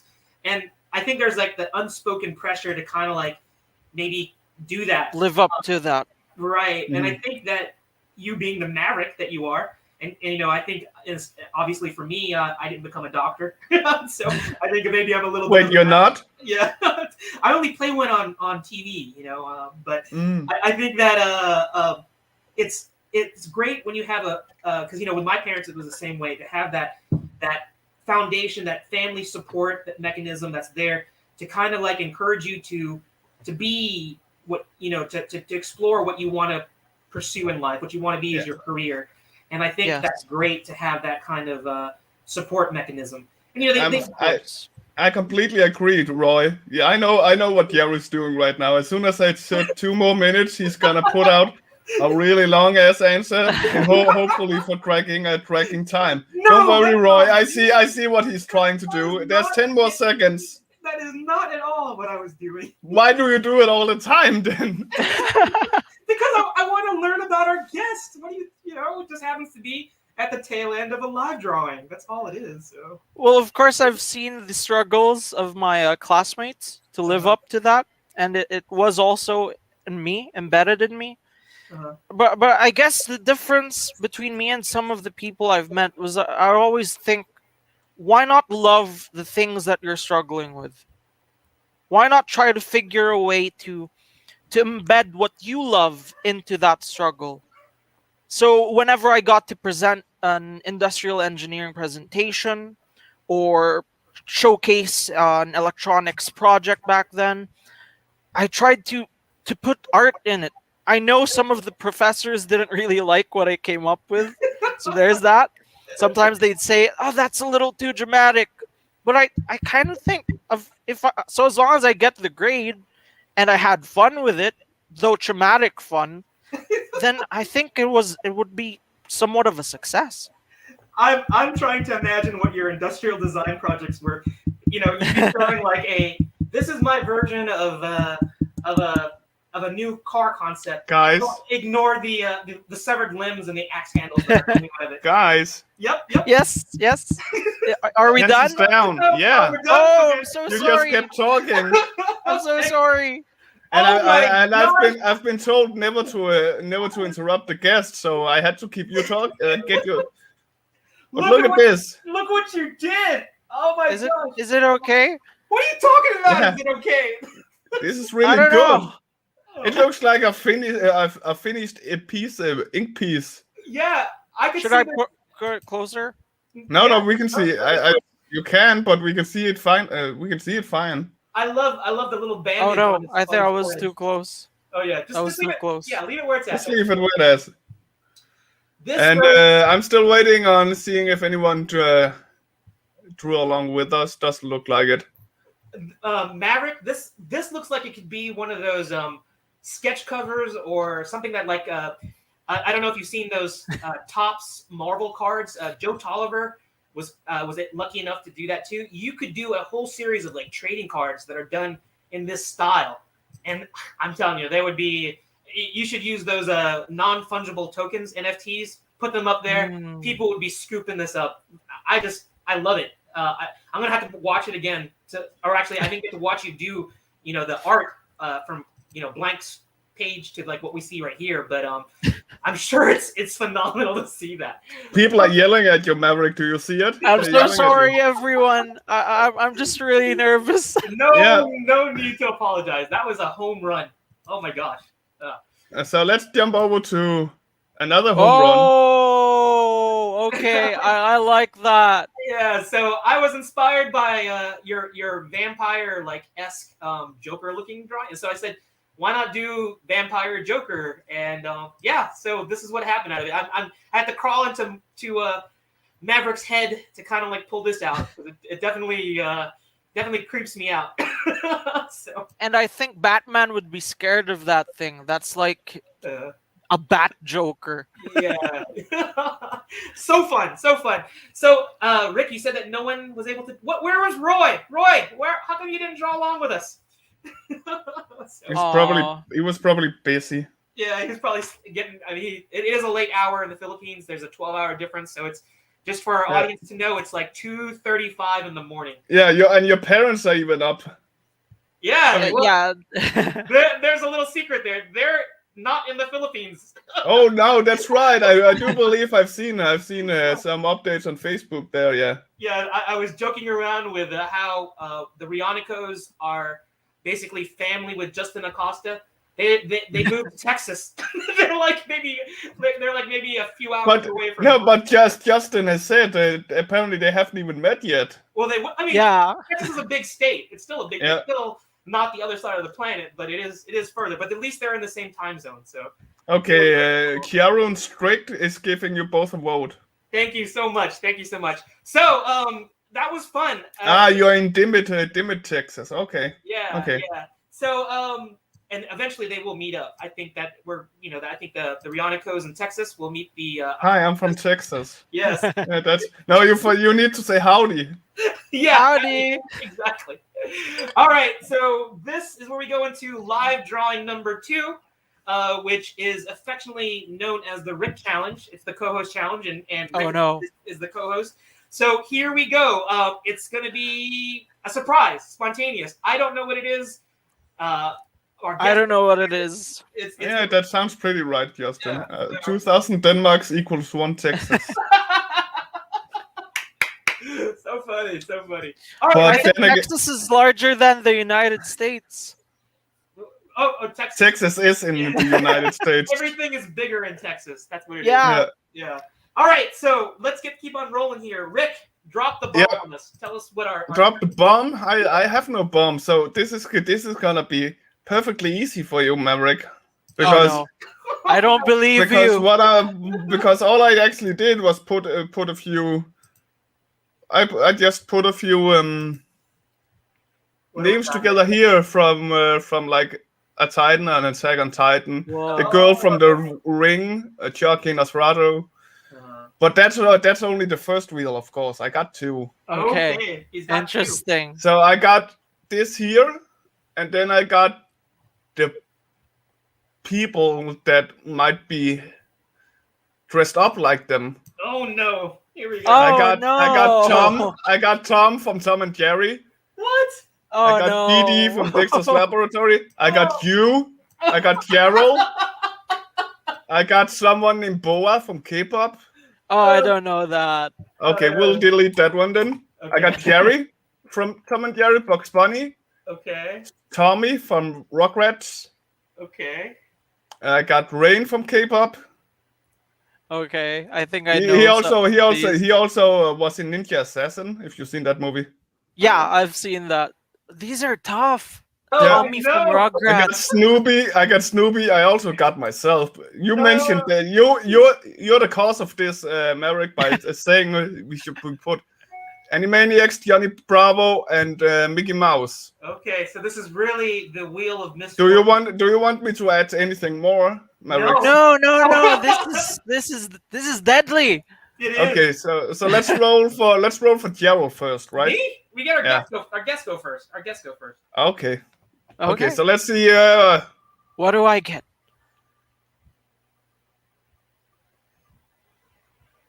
Oh no! That's gonna be fun. Oh no! Got Why? Chucky. Chucky. And you Okay. got who's gonna no. be dressed as Chucky? What if it's Chucky and Chucky from Rugrats? That would be no. Oh no! Do you want Okay. no, No, because I you're think the I guest. can take that. I'll Okay. take Okay, that. good. Okay, so Okay. I'm gonna write that down. So that's Rain and Chucky. So Yeah. let's see how I fare. Okay. Let's Note see taken. Gerald's. Let's see Gerald's. All right. And let's do it opposite here. Let's see first who's gonna be dressed. I got Tommy. Tommy from Rugrats, We're both drawing babies. Yes. dressed as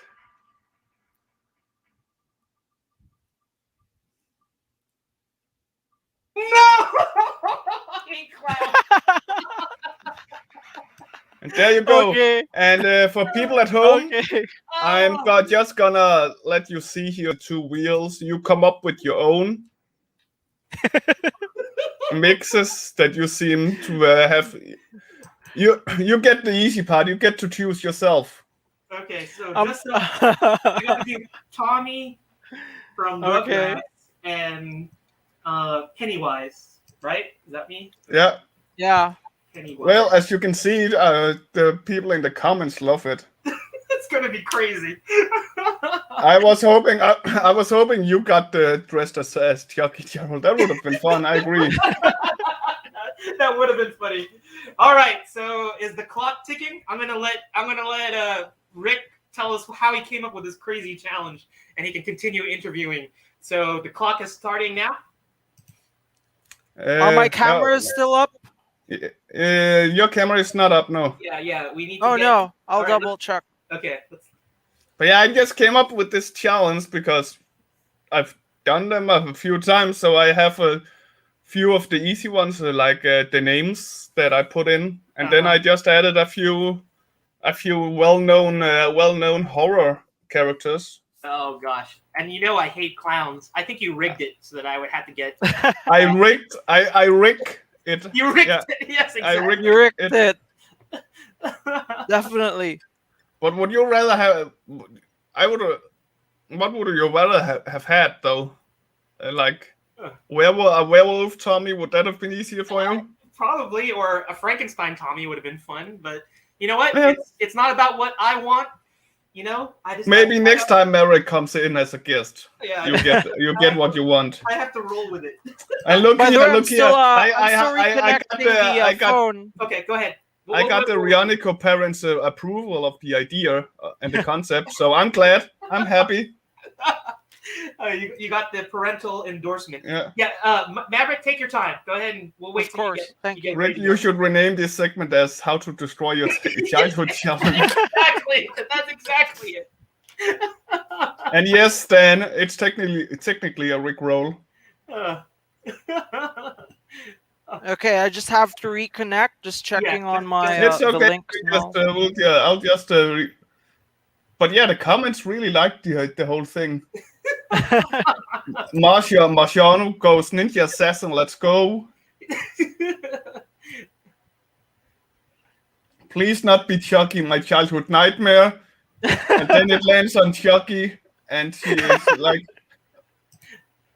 "What the hell? I wish I hadn't said that." Well, childhood nightmares. That's from Kieran Strict.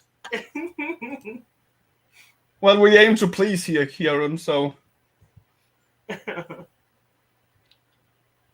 There's... Okay, so I have it on mute. Oh, the Tolliver boys got it in. Little slow. Right. Okay, so there will be something to show after this from the first one as well. Oh, we can show that. We can. Oh, it's on now. Do you guys see it? I'm still fixing it. Yeah. We see it. We will add it when you put it up. I hope I get to put this on properly. I hope people don't see what I'm wearing down below. Take your time. At least you wore shirt. Yeah. Tiara always Is make sure that. Yeah. Yes. Tiara always makes sure that half hour before the show he's gonna remind me that, hey, put on a shirt. He has to, else I forget, and this will be a completely different show. Alrighty, let's begin this challenge. So anyways, Rain as who was it? Chucky. I have no idea how I'm gonna do this. And Tommy from Rugrats as Pennywise. Okay. Oh god. All right. Hey, Maverick, I'll give you a hint in terms of like if I got stuck with it. Obviously, Rain was a ninja assassin, so Chucky has a knife. So play out the whole thing. All right. Okay. Let's start drawing. So let's start. Yeah. Let's start. Let's say 20 minutes. Yeah. Let's do that. 20 minutes should be enough for you guys. It's never enough. It's never enough. Never enough. I sure hope I get some of his looks right. Yeah, it's just... So there's a secret. Out of the 3 siblings, I'm probably the worst at copying faces. It takes a lot of time. You say that, but still you delivered on that Joel and Joe piece so easily. So you can't say that after you've shown that one. Yeah. No, I mean in terms of speed. So kind of. So audience, is Maverick gonna nail it? Is he just talking? Is he just talking to because he's nervous? Is he just talking himself down for no reason? This is my kryptonite, guys. This is my kryptonite. So Yeah, I Roy, apologize in advance if he doesn't look like Rain. I'll try to Roy, make him Roy, look like. Roy doesn't believe that you're the worst. Aw.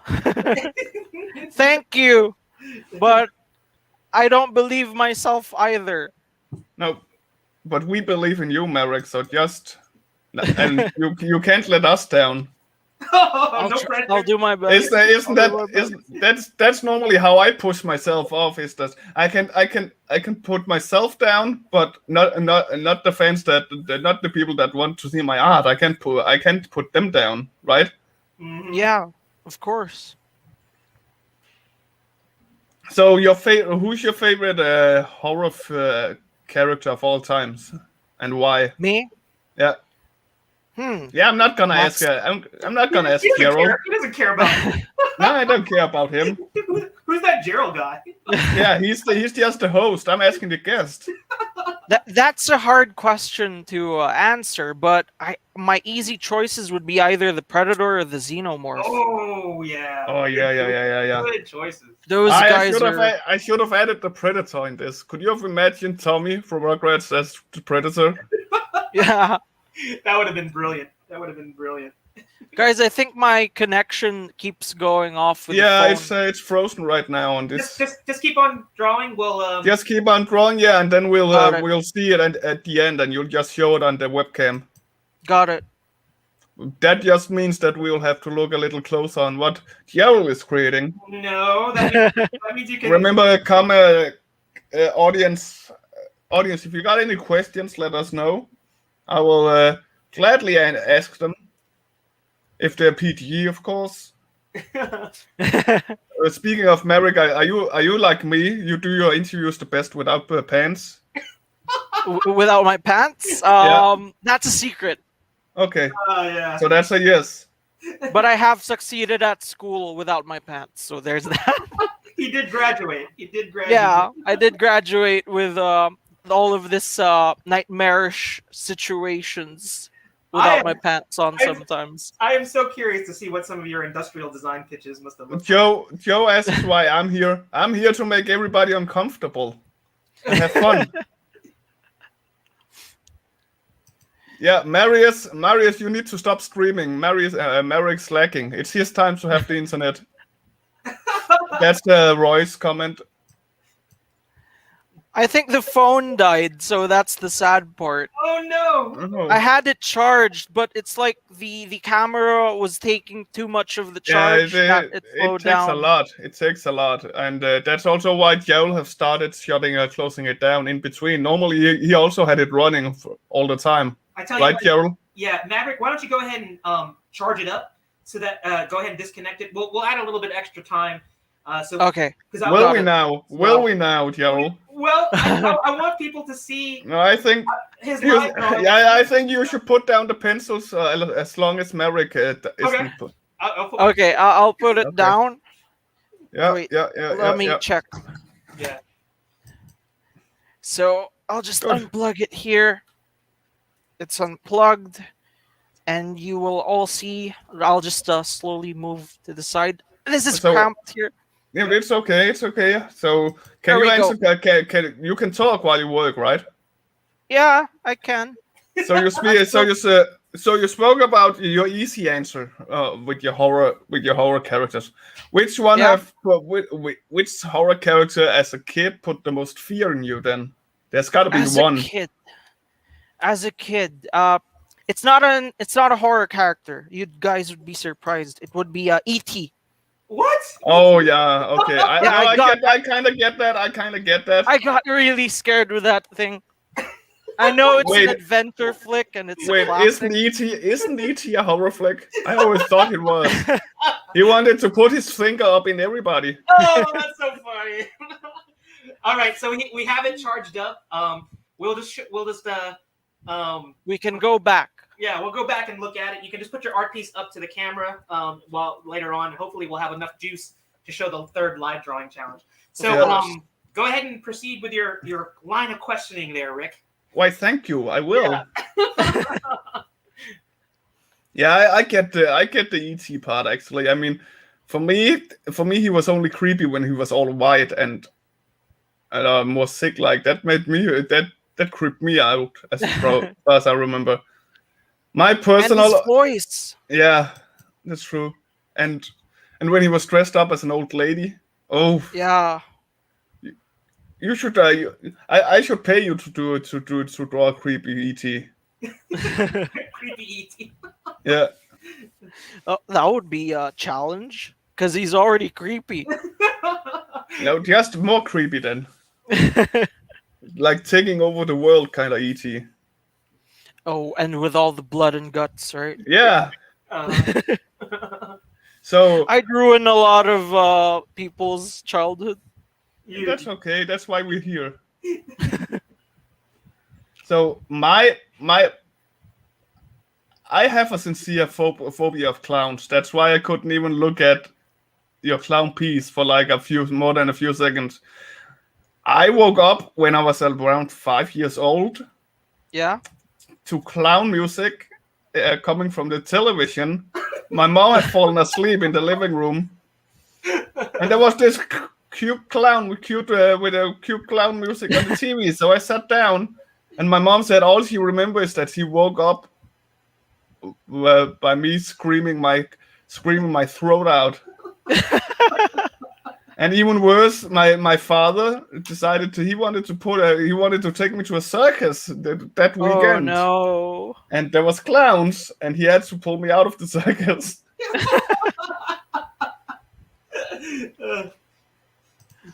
Roy writes, my mom traumatized us so much, nothing scares us anymore. Well, that's just good parenting. Get them while they're young, so Yeah. they're strong when they get old. That's great parenting, definitely. Make them immune from the beginning. And then they'll remember it for the rest of their lives. And then they'll end up doing like disturbing art that looks I'll really never go to a circus again. Thanks, Mom. So what about you, Gerald? I feel bad not asking you now, but who's your favorite favorite horror character? I only get like into a horror kick like once a year, and for like a week I watch like horror movies that have probably been going on, that have been released. I'm not a big horror genre fan, so it's like I don't really have a favorite horror person, character. Any clown in general, I don't like. So Pennywise, killer clowns from outer space. Oh no, that was another one that really messed me up. Seeing those clowns, and they don't really talk. They just sort of they just look like these gluttonous masses of flesh that are painted with clown makeup, and they're just so disturbing. I can't deal with it. So the first 10 minutes is up. That means another 10 minutes. Remember, guys, you can still be part of this. Do your own art and send it to Art Show on Facebook. Yes, guys, keep drawing. I'd like to see how you guys would do with Rain Chucky. That. Yes, Joe asked a good question here. Does the first Alien movie count as horror? I'd say it do. Yeah, I do think so. For sure. I mean, there's a horror game based on that movie, after all. I think the question should be: is The Predator a horror movie? I think it's both. Aliens, and I think they qualify as both. I think that they both have their horror elements added into it. But I think so too. What I liked about the Aliens, though, is how it's shifted from a horror in the first one, and then became something completely different, more action packed in the second. In the next one. That is true. I agree. And then it got completely ruined in number 3. We don't talk about that. Yeah. No. Oops. Personal opinions. Keep them away. Yeah, I will agree. I will disagree with your Predator, though, Maverick. I have to say, I don't think it was in horror. I'm with Joe here more that it was an action sci-fi movie. I see. But I'm not saying that Joe. The horror was displayed quite well in it. Yeah, I mean, there was a lot of gore. There was some moments of where you gasped or oh my god or something like that. Sure. I mean, the Predator was skinning the humans. Well, that's not horror. That's just a normal day in. Have you watched Hellraiser? I mean, that was still Yeah. one of my. Like I said, I don't watch too many of them, but that one probably messed me up a lot too. Watching Hellraiser is actually kind of is actually my the Pinhead is actually my favorite horror character. Yeah, he's I haven't watched that, so you guys will probably kill me for saying that. Oh, No. You You would love it. You would I love think it. you would love it. I think Yeah. actually you would love it with your. I was about to say freaky mindset. You would love it. I do have a freaky mindset now that we're saying. Roy, I never slept for days after watching Dead Silence. It's about a haunted dummy and a ghost who collects the victims' tongues. Okay, that's a movie I'm not going to watch. Yep, that's a no from me as well. Well, I kind of had a tough time sleeping after The Witch, the Oh, 2015 movie. The Witch. Ooh. I don't think I've seen that one. What I was? haven't seen that either. What is that one It's about? a slow burn horror film by I think Robert Eggers, and it's about a family that was an outcast family that was being haunted by a witch in the forest. Okay, I don't think I want to watch that either. So, It's quite disturbing, but the story is really great, and there's a lot of lessons to be learned from it. so I had fun with it while watching, but it was terrifying.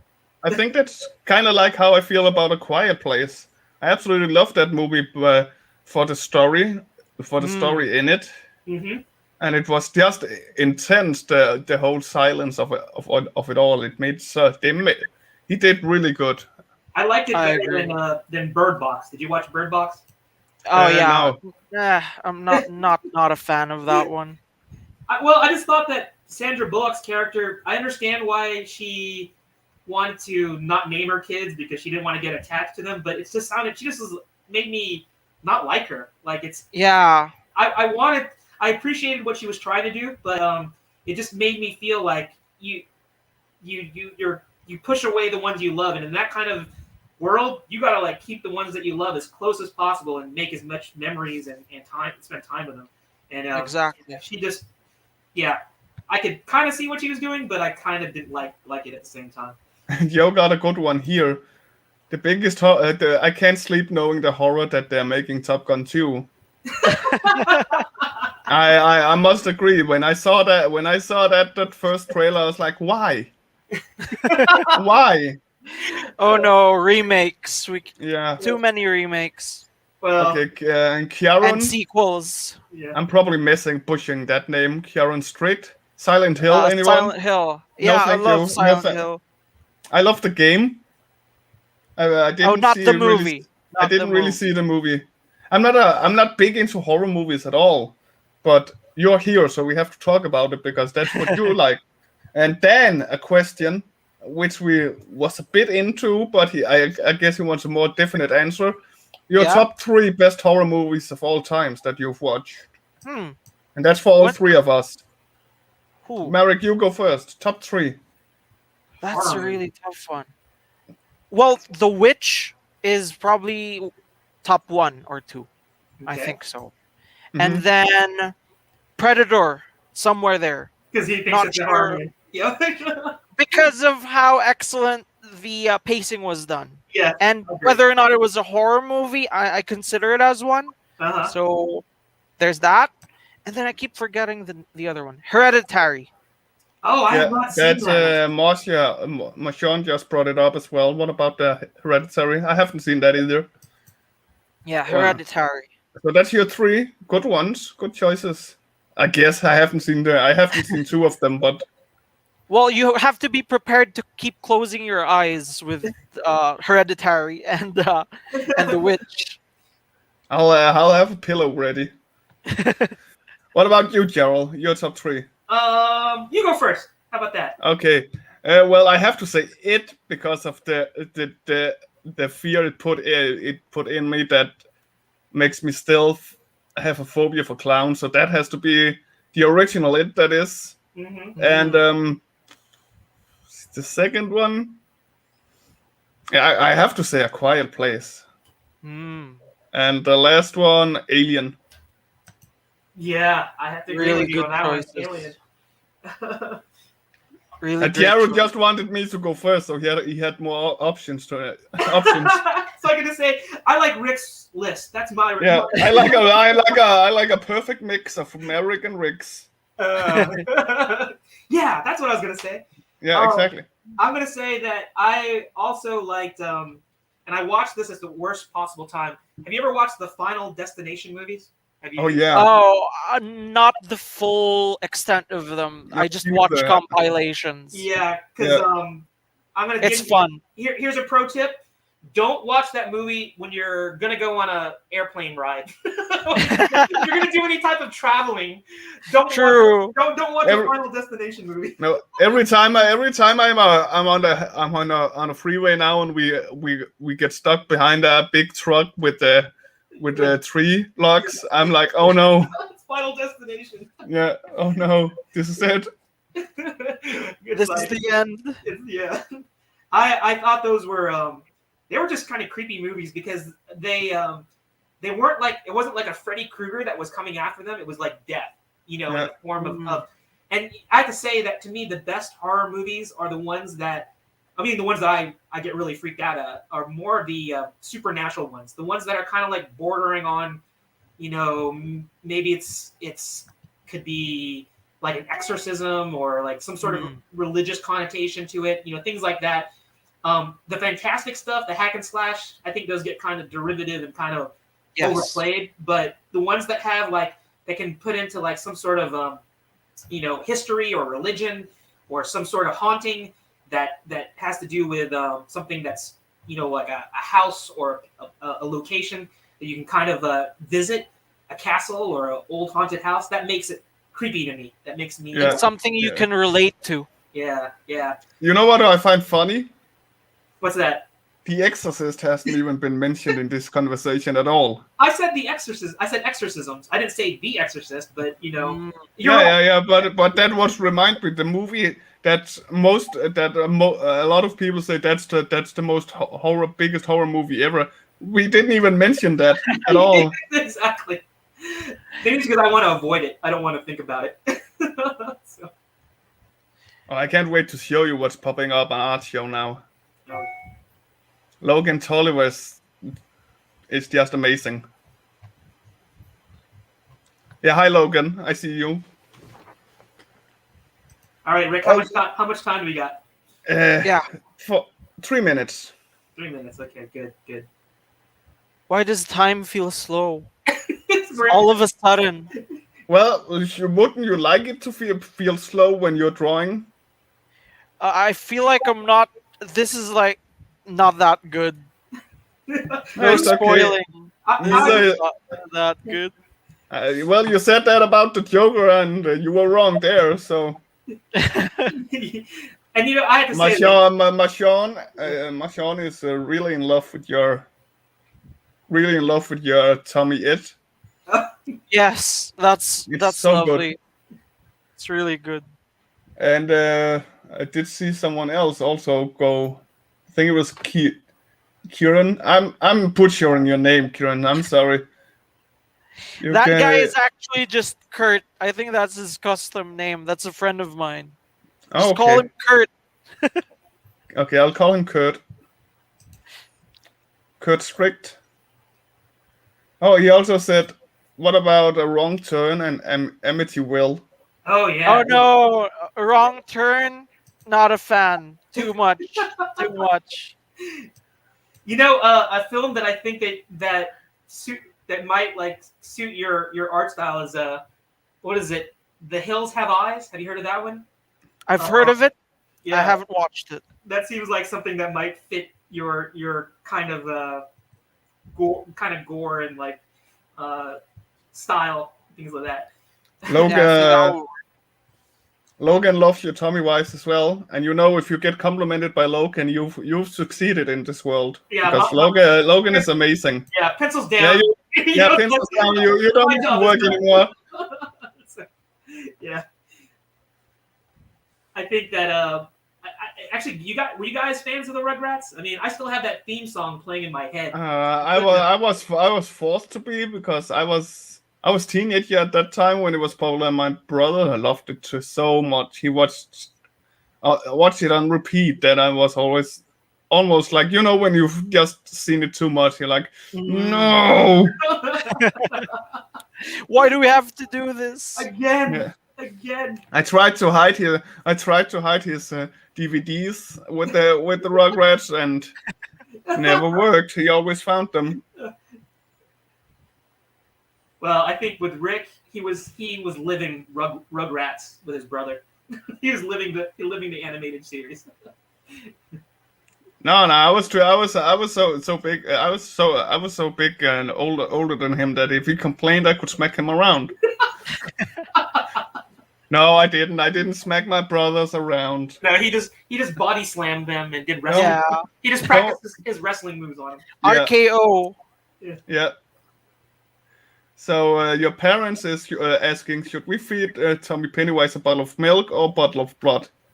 I think the answer here is appropriate answer here is yes. Yes. On both. Just yes. Oh, this question I will ask a little bit later, Dan, because it's pencils down right now. Oh, Okay. really? Okay. All right. I don't like what I ended up with.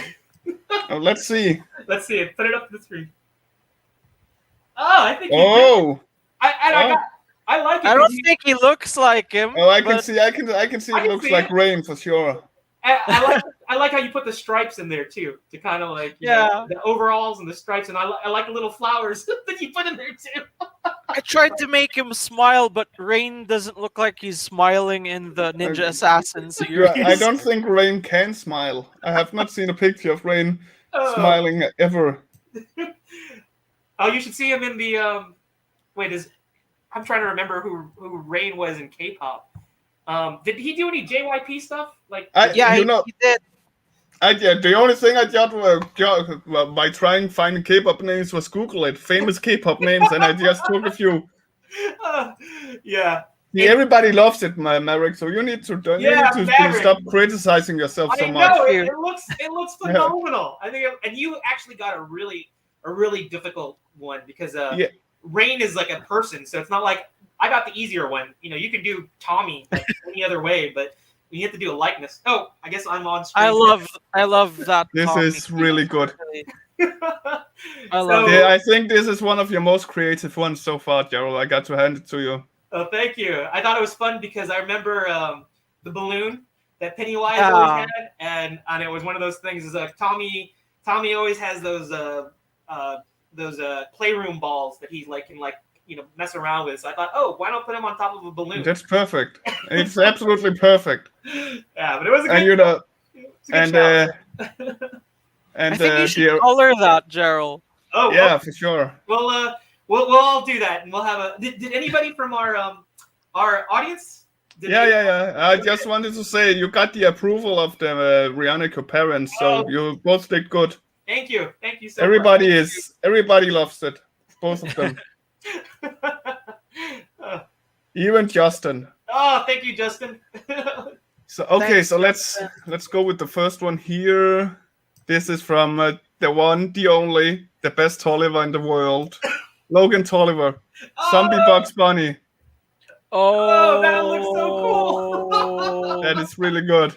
I love it. Death tunes. That's smart. He's a smart man. This could be like a video game franchise. Zombie Bugs Bunny. Like they had Space Jam.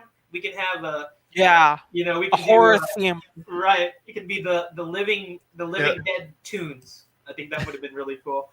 Here again, this is the Joker, and this is from Joe Tolliver. You probably heard of him. Just a little bit. Yeah. Very cool. Of course, joking aside, he is the fellow creator of Comics Cast alongside Gerald. Yeah, I love this. I love really good. Hatchwork. Yeah. Is awesome. And there's also another one from the one, the only, the greatest Tolliver of all times. The Joker as well. Oh. Really like this one. Good one. Awesome Good job. work. Awesome job. Alrighty, so we had a good time with that. Rick, I'll have to give you a pat on the back. That was an awesome I challenge. can do that myself.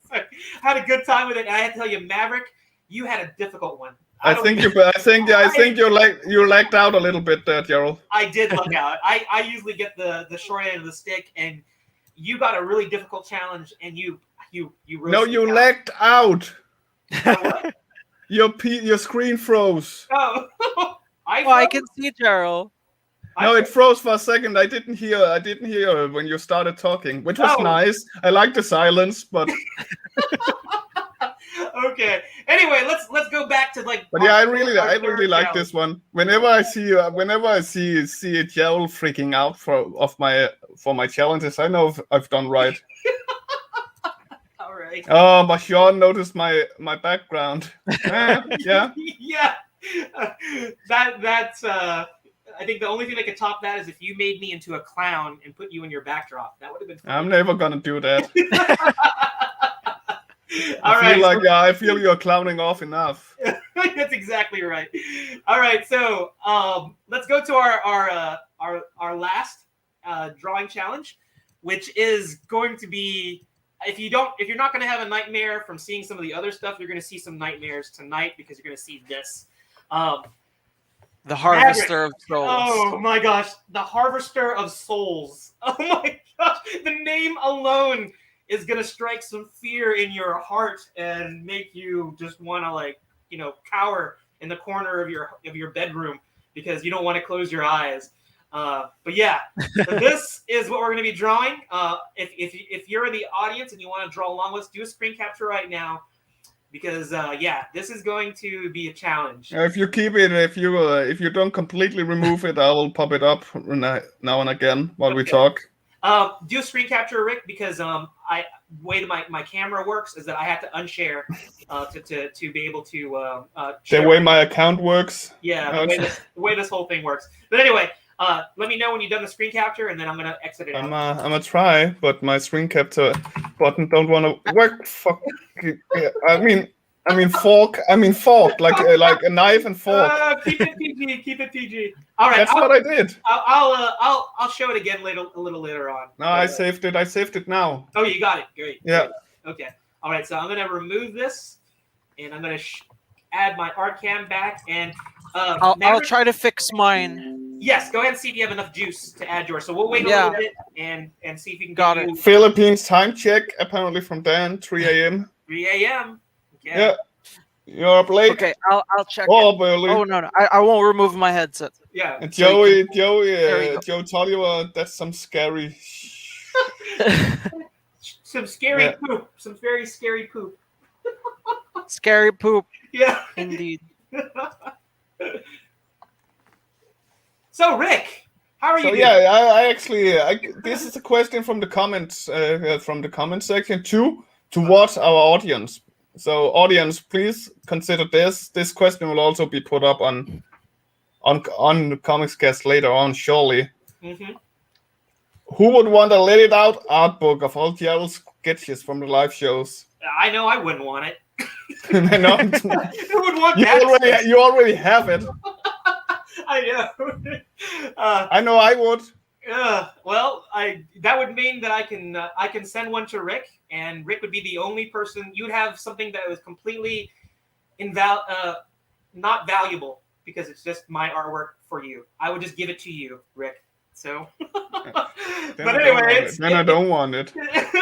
I'm just gonna give it to you because you're the only one. No, Justin Acosta as well. Oh, really? Okay. Yeah. I think I have juice, so that's good news. Okay, good. Because I really want to see. Well, I won't be able to see it until after the show, but I would want to be able to see you render this Soul Harvester character because, oh my gosh, it's just. Quick, Kurt, I didn't miss your question. I'm just waiting to ask them for when we start drawing. So don't worry, I will ask them. Oh, there it's back. Okay. Yeah. I think it's back, but I have to set it up a bit. Take your time. Rick will add you back in once you get your camera situated. This rig is kind of tough to. There we go. Is it the rig Okay. or is it you? I think it's both. A I mixture gotta of both. admit, it's the nervous aspect to it. But I'm less nervous, of course, than at the start. Is it Okay. good? Is it capturing? Kurt Strick wants your sketchbook you're as well. You're there. I think. Okay, Nah, it That's looks. great. I It's think. okay. It's okay if it's. We're just happy your camera's there, even Yeah. though it's at a different angle. I'll just put it here once it's done. Yeah. Just draw comfortably. That's all you got. Oh, Joe, I do believe people want this, so greatly consider it, and we will force Gerald to send to send all his stuff.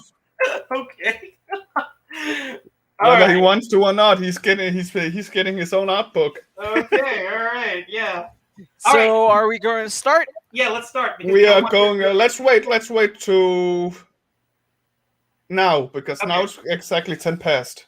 Okay. Okay. So that will Got see 20 minutes from now. Let's say that. Okay. And let's go back to the questions that I've missed on purpose here, because I wanted to wait. From Kurt first, quick question for the three dudes. Have you tried watching horror films from different countries?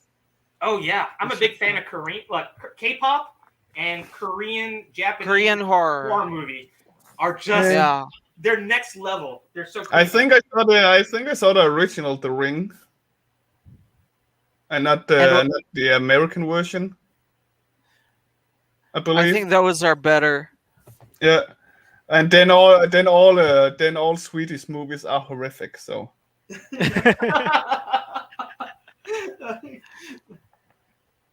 yeah, so that's the one only of one my I've seen. personal favorites that has a mix of horror and other genres would be Parasite, the Korean Ooh. movie. Oh, I haven't seen There- that. I've heard There's a so hint- much about it. There's a hint of horror to it. You'd be surprised. A lot of tension, a lot of humor. It has like 3 parts. It has act 1, 2, 3, and it just blows my mind. One of the best films I've experienced. I think you're frozen again. No, you didn't. I just can't see your pen Oh. moving. I think I have to reposition better. Yeah, There we you're go. fine. Just draw. There, now you're fine. Now you're fine. Yeah. Yeah, just draw comfortably, and then we can reposition it later on. Got it. So, tell us about the Soul Harvester. Let's hear the background behind this guy. I was So the- getting to that. Oh, okay. Sorry. So tell us about the Soul Harvester, the background of that. So the Soul Harvester is one of the more mysterious characters in my story. The hunters aren't sure if this guy is a deity or was once human or something else entirely.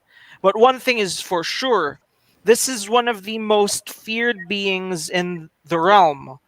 This guy uses that fillet thing, that knife right there, Right. and he uses it to strip humans of their skin, flesh, to the bones, and until he asserts a sense of spiritual dominance that he can grasp onto the soul in a physical manner. That's why the name Harvester of Souls. Oh my gosh.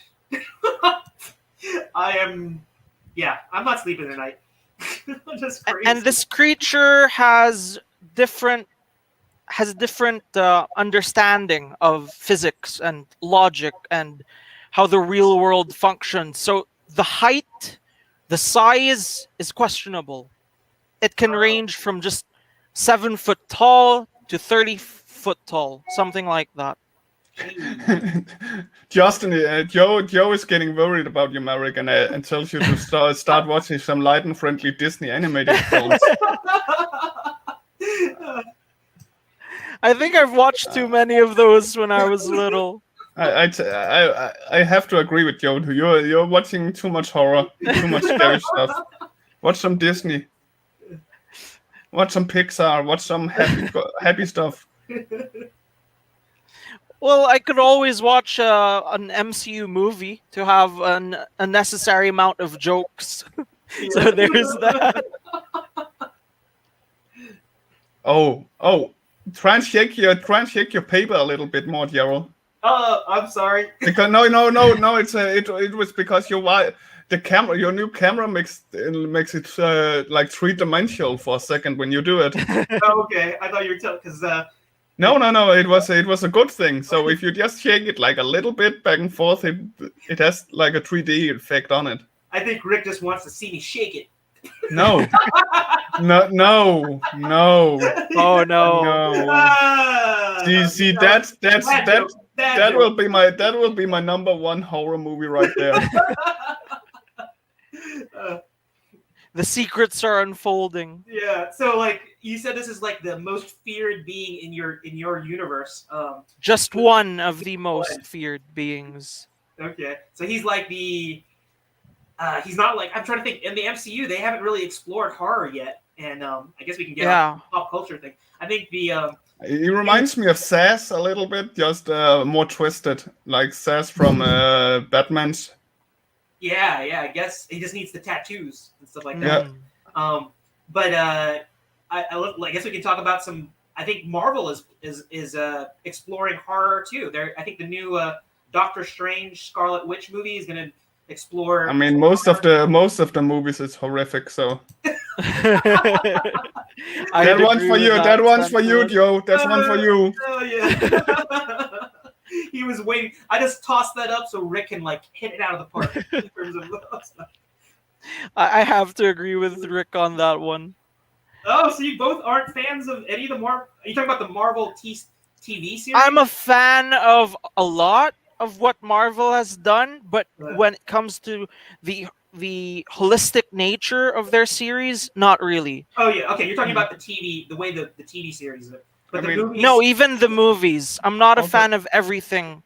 I'm a fan of some of it. I'm a fan of how excellent they've managed to gain an audience, the tactics they've put out. But when it comes to the stories, I miss the heart. I sometimes feel like there's emptiness in the MCU today. Oh wow! I mean, I haven't even finished Black Widow yet because I just couldn't. Yeah. And it's tough to try and watch another Marvel movie recently. The first time I've had fun with a superhero show was about supervillains. The new Suicide Squad was nice. Yeah, I loved that one, the new Suicide Squad. It had heart. It had a touch of humanity, even with the shark character. Yeah. Nom nom. Yeah, King Shark was the most human of them all. Exactly. And that's what's missing. And it also knows when to touch on humor, when it has to lean on a scene for a bit longer because you have to feel for the characters. And that's what I look for in media. Yeah, Heart. Completely agree. It shouldn't just be, look, we can do flashy things with computer stuff. Exactly. The passion behind the piece. And from my research and Marius's research, the new Suicide Squad has a lot of practical effects. Yeah. There's a lot of behind the scenes on YouTube that shows that as well. But I'm thoroughly impressed. That's what I like to see. Sarah is on her way home. She feels sad that she's going to school so late as of recent, but we are always happy to have you, Sarah. So late or early, just come around. Yeah, and now a best boy. I completely agree with Sean. King Shark stole the show. And I don't want to spoil, so I have a lot to say about that movie. A lot of good things. I think it's been out for a while, so go ahead. You can spoil it. I have like a month rule before I don't call spoiler anymore. Oh really? Okay. Well, I'm gonna say that on this show. Listen, Maverick is the guest. If he wants to talk Suicide Squad, that's what I was gonna say. So here's a spoiler for everybody looking on. You're gonna get spoiled because we don't want you to stop watching with us. We want you to keep watching. But we also want to say, okay, you're gonna get spoiled now. I'll try to be subtle still. So one thing that the movie gets some criticisms for was the intro. Some people were divided by that. but to me it was handled pretty well. And a lot of people found it mostly for fun, but to me I felt the pain and the suffering of every character at the start. Yeah, I know love that. some of it was goofy, but it was all for a meaningful showdown. It was a great setup. Yeah, exactly. I like the whole idea of them separating into teams and then putting us in the dark. At first, that there was actually a team too. Exactly. The twist was handled respectfully, and the characters were just excellently portrayed. And it's the first time I've had fun with Harley Quinn in the DC And universe. same here. That's the I always found her a bit too much in the movies. Yeah, But this one was really good. And yeah, as Joe says, the costume was perfect as well. exactly. And it She made was sense why she was wearing a dress. yeah. The best scene is where she comes out. Oh, you were here to rescue me? I can go back. Yes, yes. Yeah, I And then think, Bloodsport was surprised. Yeah, and they did it. I think Margot Robbie, she finally came into her own because I watched. If you watch the first Suicide Squad and you watch her cameos in other movies, and even her solo movie, it felt like she was still trying to find the character. And yes. Yes. this go around, I think she really came into her own, and she pretty much cemented her as being part of the DCEU, or DCU. She's going to be Yes. really, really a part of it. Speaking of finding the character, how about a Peacekeeper? That was Oh. such perfect from the first. Yes. John, Yes. so as a wrestling fan, I know John Cena from wrestling as well, and I've never really liked him as an actor because I really always felt he was one-sided. Mm, I agree. Like you could only put him in like in a soldier role, Mm. Right. and but he's really gotten also with his comedy. I don't know what it's called, where he's a parent trying to stop his child from having sex on graduation day. Oh, I remember that movie, That but was I actually haven't also watched fun. it. Uh, And yeah, he was a character in the latest Bumblebee film, but I'm Yeah, not too sure if he but- did well there. You know, he did good because that was a role he could do, like an ice cold, emotionless soldier. I mean, that's not really hard to master or act out. And that's not what Peacemaker is. No, exactly. Peacemaker was really good portrayed. He was fun, and when he was walking up in the forest where he just had his sneakers on, that was perfect. I Yes. was like, I have to say, Yes. my favorite scene was the camp when they go to the rebel camp. yeah, Oh, And yes. him and Bloodsport were trying to outdo each other, and then the twist at the end, it was like, Like, guys are part of the rebels. It's like, So no, Big Sarah, whoopsie. this isn't an inking challenge either, this time. This is just Maverick flexing on us. Oh no! It's me having some troubles with it. You have I'm no sure- troubles with it. I'm sure it looks awesome. Yeah. So there's 6 more minutes. 6 more minutes. Okay. Yeah, good. We did warn about spoilers. I'm sorry if you missed that, but we did warn. Oh, somebody's complaining about spoilers. No, not We're not so not sorry, complaining. Just mentioning it that it would be spoilers. But we did. I do believe we did a pretty decent We job. did our at- best. So We'll try not to talk too much on spoilers anymore. So what about, speaking of DC Comics that's coming up, movies that are coming up, the new Black Adam with Yeah. The Rock, Dwayne The Rock Johnson. Is that Well, something you look forward to? I've seen the concept art that's been done by Jarrell, whatever his last name is, and that's absolutely astounding. I do love the concept work, and I like where they're trying to get the character towards. Especially, I enjoyed Shazam, the film. I felt like the ending was a bit overextended, Mm-hmm. but overall, great film. and I'm actually excited. But compared to someone like Dave Bautista or John Cena, I've never been too much of a fan of The Rock's character in film. He No, always plays The Rock. exactly, and that was my point with John Cena as well. That he always plays the same Yeah. character. And I do hope The Rock this time finds his place as Black Adam. Well, Who he has knows? to. I really hope he doesn't make him a joke, like funny. Yeah. Same. And I hope he actually plays a big role in his own film, because I've seen a trend in many films today where the main characters don't really do anything, and they're usually outplayed by some side character. Yeah, they become a guest in their own show or their own movie. Yeah. Joe just writes, The Rock refused to wear muscle padding. Yeah, but he's the Rock, Joe. Okay, he doesn't need muscle padding. He's the Rock. Why would he need muscle padding? He has rock paddings all over. Yeah, he's the Rock. He's making his own damn muscle padding. Exactly. Makes no sense. So you are getting compliments, Joe, from Marshawn.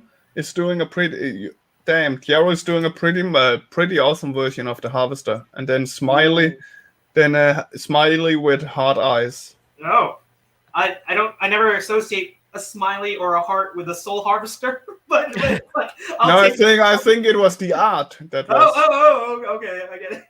But yeah, thank you. I think I'm gonna have to I don't know what I'm gonna have to do to detox or decontaminate myself from all this horror that I'm getting. You have to watch. You have to go back and watch some Care Bears. Yes, Care Bears.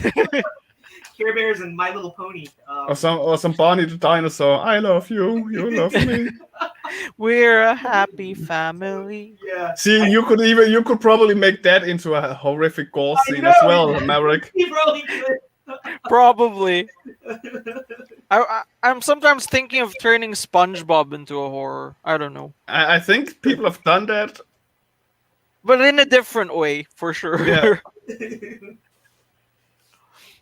I don't know. I may be in way over my head with some of the things I come up with. It is like I said. You think? I'm not a fan of the horror stuff, but I'll look at your stuff because it's intriguing. I have captured myself many times just to go back to your YouTube when I have to wind off for the day, and just go through all your videos because it's just peaceful to look at. Thank you. I'm really thankful for the support. Well, you deserve the support. You're great. You're humble. You're humbler than your brother, I must say. He might have spent too much. No, it's like the more time he spends with me, the more sarcastic he gets. You're being a bad influence on our guests, Rick. I'm being a bad influence on everybody. I mean, I try to be a nice person, but sometimes it does come out similarly to my brother, especially when with a more completely personal situation, like not a live show. I can be a little grim with what I say, but I do my best to try and stay somewhat normal. Marshawn writes that she's been missing watching you draw, and she loves your sketch, bro. And then she does a C : smiley face. Oh man! Oh, thank you. I'm gonna shed a tear. That you guys. No, not on your drawing though. Not my drawing. I'm talking about no. I mean, don't hit your drawing with that tear.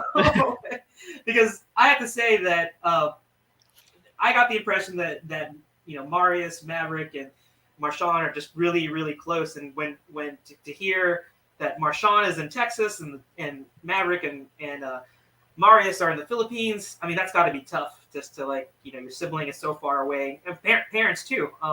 So it's just that's why I feel when I heard that comment, I'm like, man, such feels for you guys. I think you're a great family. So Maverick, how many parties have you had now that your parents is out of the house?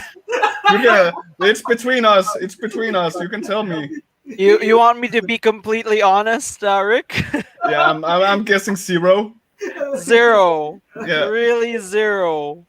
Because you guys are working. You're Yeah. building an empire. You know. Ain't nobody got time for that. Yeah. Who's time for partying? I got empires to build.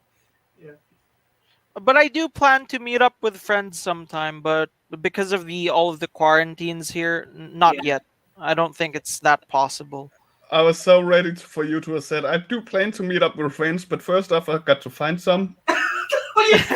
You're so mean. No. I was seeing that as him making a fun joke like that. Not you're twisting my words to be meaner than they are, Gerald. What the hell?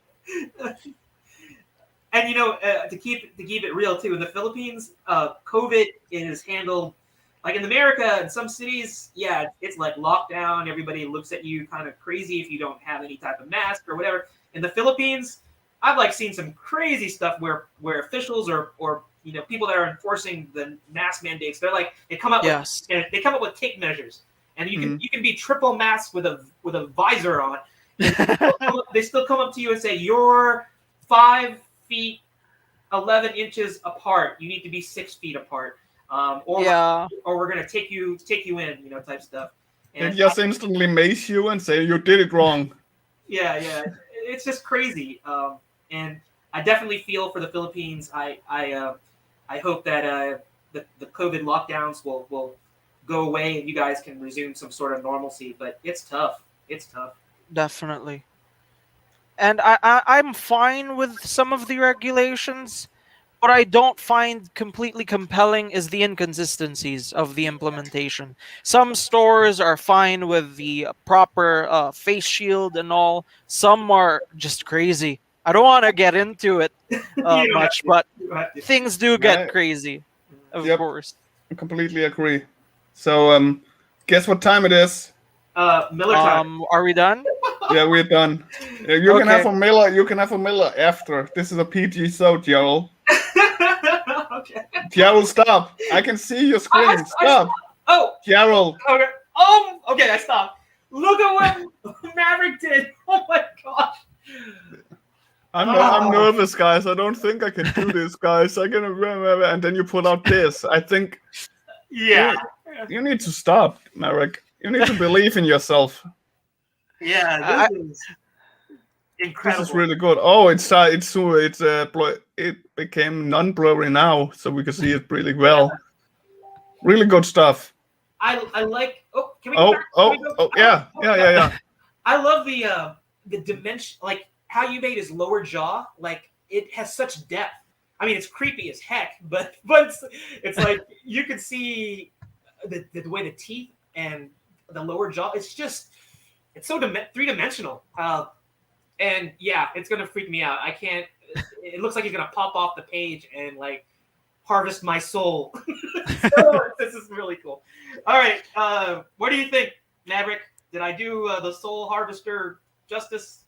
You did it justice, Gerald. This is fantastic, and I like how you kind of turned. You added details and depth to the skin with some weird growths on his head and some, I think that's hair or goo. Yeah, I love it. I love know it. What it is. It's all because of you. You inspired me to do stuff like this. I would never draw something like this in my free time because then I would never sleep. But I actually feel like there's a little feel of Baraka coming from this one. Yeah, and that's not a bad thing. He does have a Baraka vibe to it. Yeah. We're gonna have to do a Baraka versus the Soul Harvester, but I have to say that the Soul Harvester would win. Definitely. And Baraka has no soul, so I don't know. He's a computer game character, Gerald. He has no soul. I think we're all living in the Matrix. We're in a video game right now. You don't know that? Spoiler. Yeah. So let's. All right. Did anybody draw along with us? I have not seen. I sure hope so. I have not seen anything yet, but it might pop up. Good work, Gerald. Oh, God. I love your interpretation. It's all kudos to you. I find it another upvote. Kurt is just giving you guys upvotes. Oh, that's awesome. Listen, Kurt. You have to pick a winner. You can't just say both of them. And it's okay if you don't pick Gerald. Yes, it's perfectly okay. So I'm gonna go. But ahead if you don't pick Maverick, we're gonna do something. I don't know what, but we're gonna do it.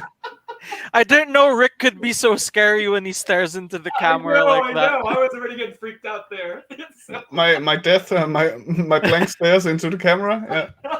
It's that death stare. The Rick stare. Yeah. All right. So hopefully, did anybody draw along? Did you see anything? I have not seen anything just yet. Oh, okay. Well, maybe somebody will come in and we'll show that. Yeah, there's still time. And Logan, if you're still around, I would really love to see you finish your Joker, buddy. Like put that up later, like a finished version. That was really good. Right. All right. Definitely. So we finished the live drawing component, and we're already pushing over 2.5 hours. I told you, Maverick, that we're gonna have so much to talk about that it's gonna be a longer show. This happened with your brother, and it's happening with you. We just have, like I said, we could keep on talking, and now we're moving on to. We've done our live drawings. We want to hear a little bit about the future. We want to hear a little bit about, things that you're planning on doing. But before I do that, actually, let me share screen real quick. I want to get that stop screen, share screen. Yeah, Maverick does seem like a guy that would beat you up, Kurt. He seems like a violent guy. At least his mind does. Right. I can attest to some of that. Sarah, sad news here. This was our third drawing. So, All right. hopefully you can rewatch it. Rewatch the show, please, and then come back. Yeah. I hope you can come back, Sarah. But I have a little bit of a surprise right now. I want to. I want to drop this in on Maverick because we're gonna revisit something because we're talking about the future, but we also want to talk about stuff that is in production, and stuff like that. So, without further ado, I want to welcome Mr. Justin Acosta. Oh, I didn't Our know good about this. friend. Fast hands, everybody. Yeah. Hey, Justin. I didn't know about this either. Guys, it's been a great show. Gerald, Maverick, y'all are killing it with the art. Oh, thank you so much. Thank you so much. Thank you. And it's all because of guys like you.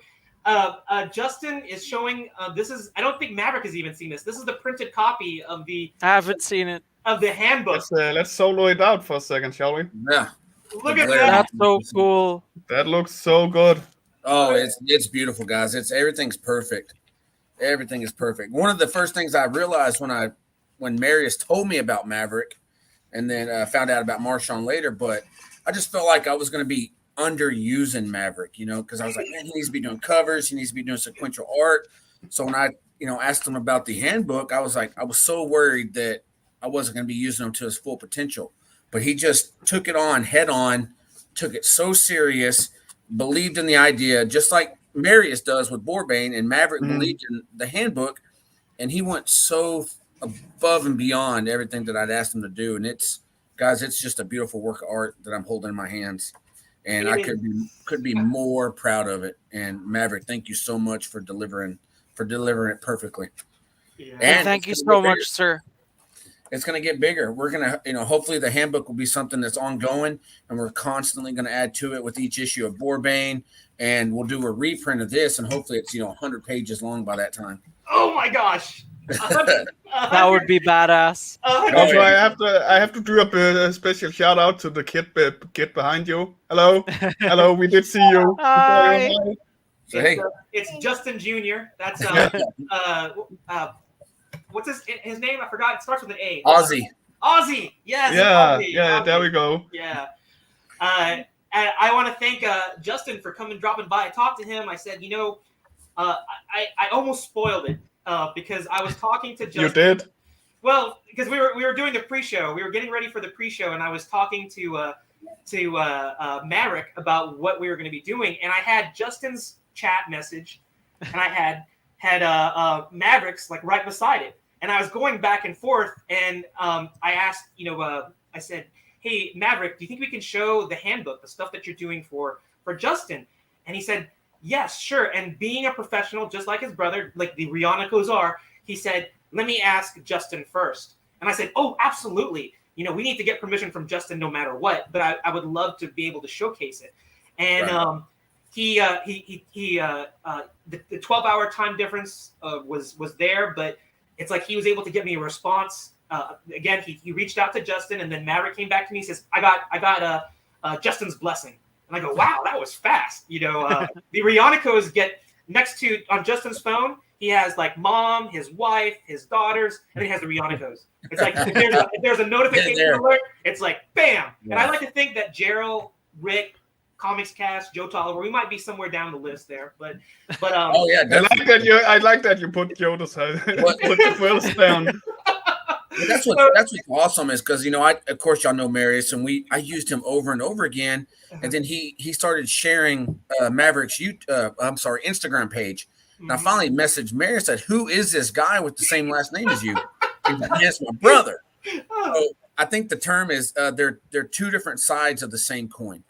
And what that means is like they have so many similarities with their artwork, but it's worlds apart. Not with quality, but it's always style. Yes. And just it's two different styles, but it's just amazing. But there's still similarities, as you said. Yeah, exactly. Yeah. But yep.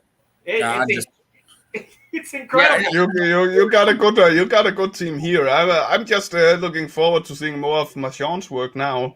Exactly, and we are, to kind of highlight her. She is working on a private artwork for me for my brother's wedding that's coming up, and I'll showcase that here in a couple months. Nice. Oh, She's also can't wait to meet you at the Comic-Con soon. Oh, that's where I'll have a heart attack, so y'all be ready for that. Spoilers. Yeah, I think that the return of cons are great, and Justin has been hitting the circuit in Texas. He's going to be branching out. He's preaching the word that is Boar-Bane, and I have to tell you, what was it? You posted something that a slabbed copy of issue number 1 went for $1 million. Yeah. I was like, why aren't you just retiring? You know, and then I think Marius was like going, is this for real? You know? Yeah, Marius, I had Marius on Discord as well, and he took him a little bit. Yeah. It's actually the Amazing Fantasy Spider-Man, I think, number 1.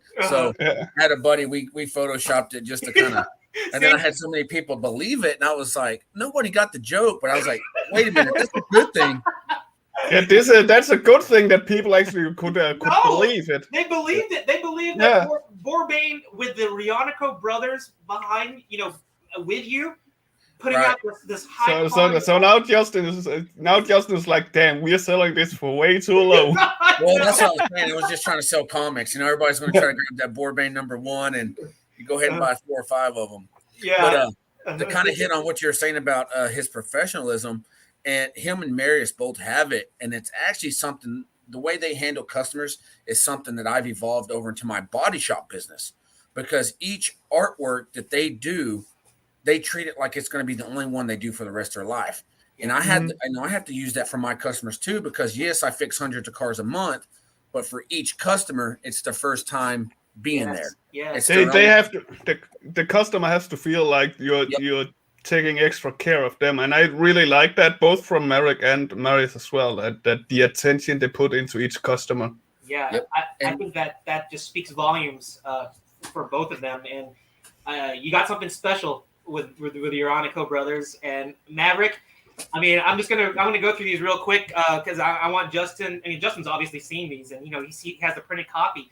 But let's talk about your interaction, like how the art direction and how you took Justin's comments. Let's just talk a little bit about how this project came to be, and I'm going to flip through this stuff, and you guys can talk about that relationship. Right. Would you like to start first? Yeah, well, I think me and Maverick, we're both gamers. We do a lot. We both played The Witcher. He's playing Final Fantasy. So a lot of my writing style stems from RPGs. I love seeing the weapons that they're using. I love seeing the armor of their weapon. I love pulling them up on screen, and I'll take my character and I'll spin it 100 times. Then I'll go do the missions. I'm really attached to the characters and the armor they're wearing. Yep. So I knew with Boar-Bane, compared to Marvel and DC, we've talked about it before. They get 30 or 40 issues to kind of develop these characters, develop the world and stuff like that. And me and Marius only have about 21 pages to do an impact. So I knew we were missing something. So we brought Maverick on board to help the world building process. So that's what the Hunter's Handbook is for me. It's a lot more the in-depth world building, and Maverick just hit a home run, went and grabbed that home run, and then he hit it to the moon. I mean, it's just awesome. So, but yeah, the process was kind of the same. He was very meticulous. He wanted some concepts before he got 4 or 5 hours into an illustration and realized that the position was wrong. So it was pretty similar to Marius and their concepts, but I'll let him elaborate a little bit more on that. So for the concept aspect, I always ask Justin first and foremost, what's the vibe you want to appear in this portrayal? Again, I keep saying this, but it's very important to me as an artist. What's the essence to these characters? What's their personality? And I always ask Justin for as many references as he can muster up so that I don't miss out on his vision. The priority is always the vision, Boar-Bane, not my art style, not my career per se, but why does Boar-Bane matter? How can we deliver it in sketch? And how can we integrate it with the words from Justin himself? So that's what I always do. So sometimes I ask Justin for info, he gives me some, I work on it, and sometimes I'm like, oh no, I feel like I should have asked about something else more. I need more and more and more. So that's why whenever Justin told me, this character is smart, and I'm like, yeah, we can depict that. And Justin would tell me, make him read books. And that's what I do. And it's a fun process. It is. And I of course, many special thanks for Justin's writing and for my brother's initial works. Because without that, I don't think I would nail the meaning of Boar-Bane. For example, I asked Marius about the hammer there. I told him what's the capability of the hammer? What does it do? He says it has something to do with sound and shock waves and all of that. So I told him through my industrial engineering and electronics, I told him I know some things about capacitors, about batteries, gears, components. It doesn't have to make sense in the complete technical side, but it has to look like it makes sense. Yes. Yes. So as you can see, there's like a car battery inside. And I think Justin told me about that too. That should have an essence of a car battery. There should be wires going on inside. It should look clumsy but neat, just like a car sometimes. When you're not knowledgeable about it, you look at a car and you're, damn, that's a lot of detail to it.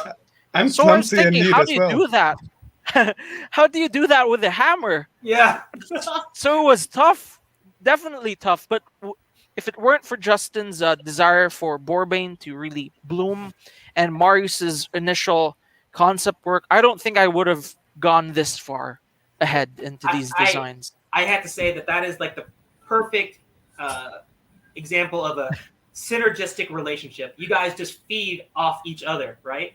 You know, you got Justin, who had the genesis of the idea, the inception of the idea. Lucky enough to find the Reonicos on the other side of the planet, and that initial relationship with Marius, it blossomed and allowed you to meet Maverick, and you are capitalizing on all of the strengths. I mean, we talk Justin's expertise. If everybody doesn't know his job, aside from being a brilliant writer, doing Boar-Bane, he has a chain of body shops that he does. So he's a successful businessman. He's translating that into comics, and that explanation that he just shared about the car battery, the practicality of how this could exist. You know, I thought it was just a solid piece of it was like Thor's hammer. It was magically powered. I don't know what it was, but the fact that it has that in there, that makes it substantial. You can, if anybody's lifted up a car battery, they know it has a certain amount of weight to it. So now you can think in your head that this weapon, it has a weight to it, and then there's the technology added to it. It's totally fiction. but to me, it's real. I mean, it's like it's grounded in like some real things, and I like that. That's what this handbook is about. It delves into like some of the minutia that you can get into like reading the comic, because the comic is pushing the narrative. It's telling that greater, bigger story of Jack Boar-Bane's journey and how he's out to vanquish this blight that's on man, which are the boars, the mutant boars. Right. But you have the handbook that fills in those blanks. Think of it as like the Clone Wars. I'm gonna get all Star Wars nerd geeky here. You got the movies that are out there, but then you have the Clone Wars cartoon. You have the Bad Batch. You have Rebels. That's what this handbook is. It fills in those blanks. It builds up the mythos. It talks about the lore. You see the technology. You see the weapons, and you found in Maverick the person to deliver it, to like really put it on paper. And now we have a book. I can't wait to get my Boar-Bane package with Maverick's work in it. I am totally floored at looking at the digital part of it, but I want to hold it in my hands. I want to see it too. Oh, it's on the way. We have it packaged. Me and my buddy Parker, my mom, and Parker's wife Haley. We stayed up here till about 8 p.m. last night, packaging all up. So. I have to say it, Justin. I just finished it myself, Boar-Bane, for the fourth time. It's on repeat. And I'll happily make a longer review of it if you want me to, that you could use. Yep, we're gonna release. It's really good. It's really good. I like it. I love it. I can see the love and passion of you're hunting boars with. It's basically a love story of all your passions put together. Mm-hmm. I appreciate it. It's really good. Yeah. I'm going to expand on too with the handbook. Maverick helped us out with the artwork for the Kickstarter too. So we had our tiers and everything like that. And then just, what you're talking about, having the communication, because you're in Virginia, right, Gerald? Yep. Mm-hmm. Okay. So we had Maverick illustrate everything from the Philippines. He sent it to me, and then you were able to take it and organize it. Gerald was on the Kickstarter, and it's just amazing where we're at in 2021. And what we're able to do without ever meeting somebody in person. So, thank you, Maverick. Thank you, Gerald, for being a huge contributor to my Kickstarter and making it successful, so we could be here today. Yeah, that is. I'm happy to be part of that story, and I'm going to be preaching Boar-Bane to everybody. I want to be part of that story, Justin. When are you hiring me? But it's always a good thing. It's always a good thing that we can promote creators. That's what Comics Cast is all about, and having Justin just to reinforce Maverick, the awesomeness that Maverick brings to the table. We're looking forward to like so much stuff that that you're gonna. I know you're just gonna bring to bear on the world about all these really cool IPs and ideas. Some of that stuff. Falling Rock. I'm looking incredibly forward to. Oh! I didn't know. I didn't want to drop that. I didn't want to drop it. No, but I did. Sorry if that was a mistake. But he has talked about it before. Yeah, and the cool thing is with Marius, he's actually, we've talked about it, him not being able to possibly handle the start to finish. So I, being as loyal as I am, I said, Marius, are you comfortable with somebody possibly maybe coloring it, maybe, lettering in it, maybe doing a cover for it? He says, we need to make this work. And he has some other ideas that he wants to start doing, and it'd be another 4 to 5 month adventure for him. And he wants to do other things in that 4 or 5 month adventure. So, bringing Maverick on as maybe a cover artist or a colorist or a letterer, just so many possibilities. So just thank you to both of them for giving me that opportunity. It's awesome. Well, you're also getting a thank you here from their parents about how much you've trusted them, and they're really happy. They've been here all the time and been so supportive. It's awesome to see. Yeah. And the outpour of respect from Maverick himself, and also Boar-Bane is just helps remind me this is why we do what we do here in Comics Cast. Right, exactly. All right. And go ahead. No. Go ahead, Justin. That's what I'm saying. With this, this product right here is great, but I know what he can do more, and he kind of came to my level to do this, and his. What I think his best quality is him saying, "Hey, that's a dumb idea," or nothing like that. He'll say, "Hey, let's try this. I think this makes a little bit more sense," or this, this style. Let's do it this way. So he's always coaching just like Marius. And he says, hey, let's try it this way. I think it's going to present better. And it does, they're awesome guys. Yeah. So That's also respectful of you, Justin, that you don't have your quote unquote head so hard up your that you know that sometimes you need to listen to other people that might know a little bit more than yourself, right? These guys are in their mid-20s. And it's if they could keep illustrating until they're 75, just think what they're going to do in another half century. It's scary. It's scary to think about. It is. It totally is. And I want to thank you, Justin, for coming on here. I know it was a short Thank you. notice. I wanted to really put you guys on the same show together because I know that you are a pivotal part in what Maverick and what Marius are doing with their careers. But Maverick, seeing the work that he did for you, I really wanted to get an opportunity to show you, have Justin come in here. So thank you very much, Justin. Thank you, guys. Thank you. Great show today. See you, Ozzy. So bye. Bye-bye. Utmost gratitude. All right. I hope you like that little surprise. That was one thing that I thought was just really, really good to say. His facial reaction was perfect. At least I love that. Okay, I'm gonna make that into a GIF. Yeah. So we're gonna. I want to talk about one little thing before we get. It's actually it's not a little thing. It's actually a monumentally big thing. But I want to. Before we get into the Oscar speech part of it, we're going to wind down the show, and that is I'm going to go back to some of the art that you had shared with us, and there's one piece that I purposely left at the end, and that's this. Yes. This is I'm going to butcher it. I don't know if it's what the correct way is it tresse or tressa? I don't know exactly. I'm not the best at Filipino accents, but I think it should be trece. Trece. Okay. Yeah. Okay. This means a lot to, I think, a lot of, I think just, I don't want to even say that it's just a Filipino thing. I think it means a lot to, I think, just the art community in general, to people that appreciate good art and folklore, learning about other countries, learning about their mythologies, learning about stories and mythos and things like that. It just so happens that this is allowing a voice for in that larger picture a Philippine Yes. component, because I'm finding out through my work here, and I've always known there was a lot of talented Filipinos, but to know that in the independent comic community, there is a lot of really talented people that I've met, and you being the Reonicos being that. Maverick, you're a part of that, and it's been a blessing to see that. And so when I heard about this particular IP blowing up, if people don't know, it's a part of it's on Netflix.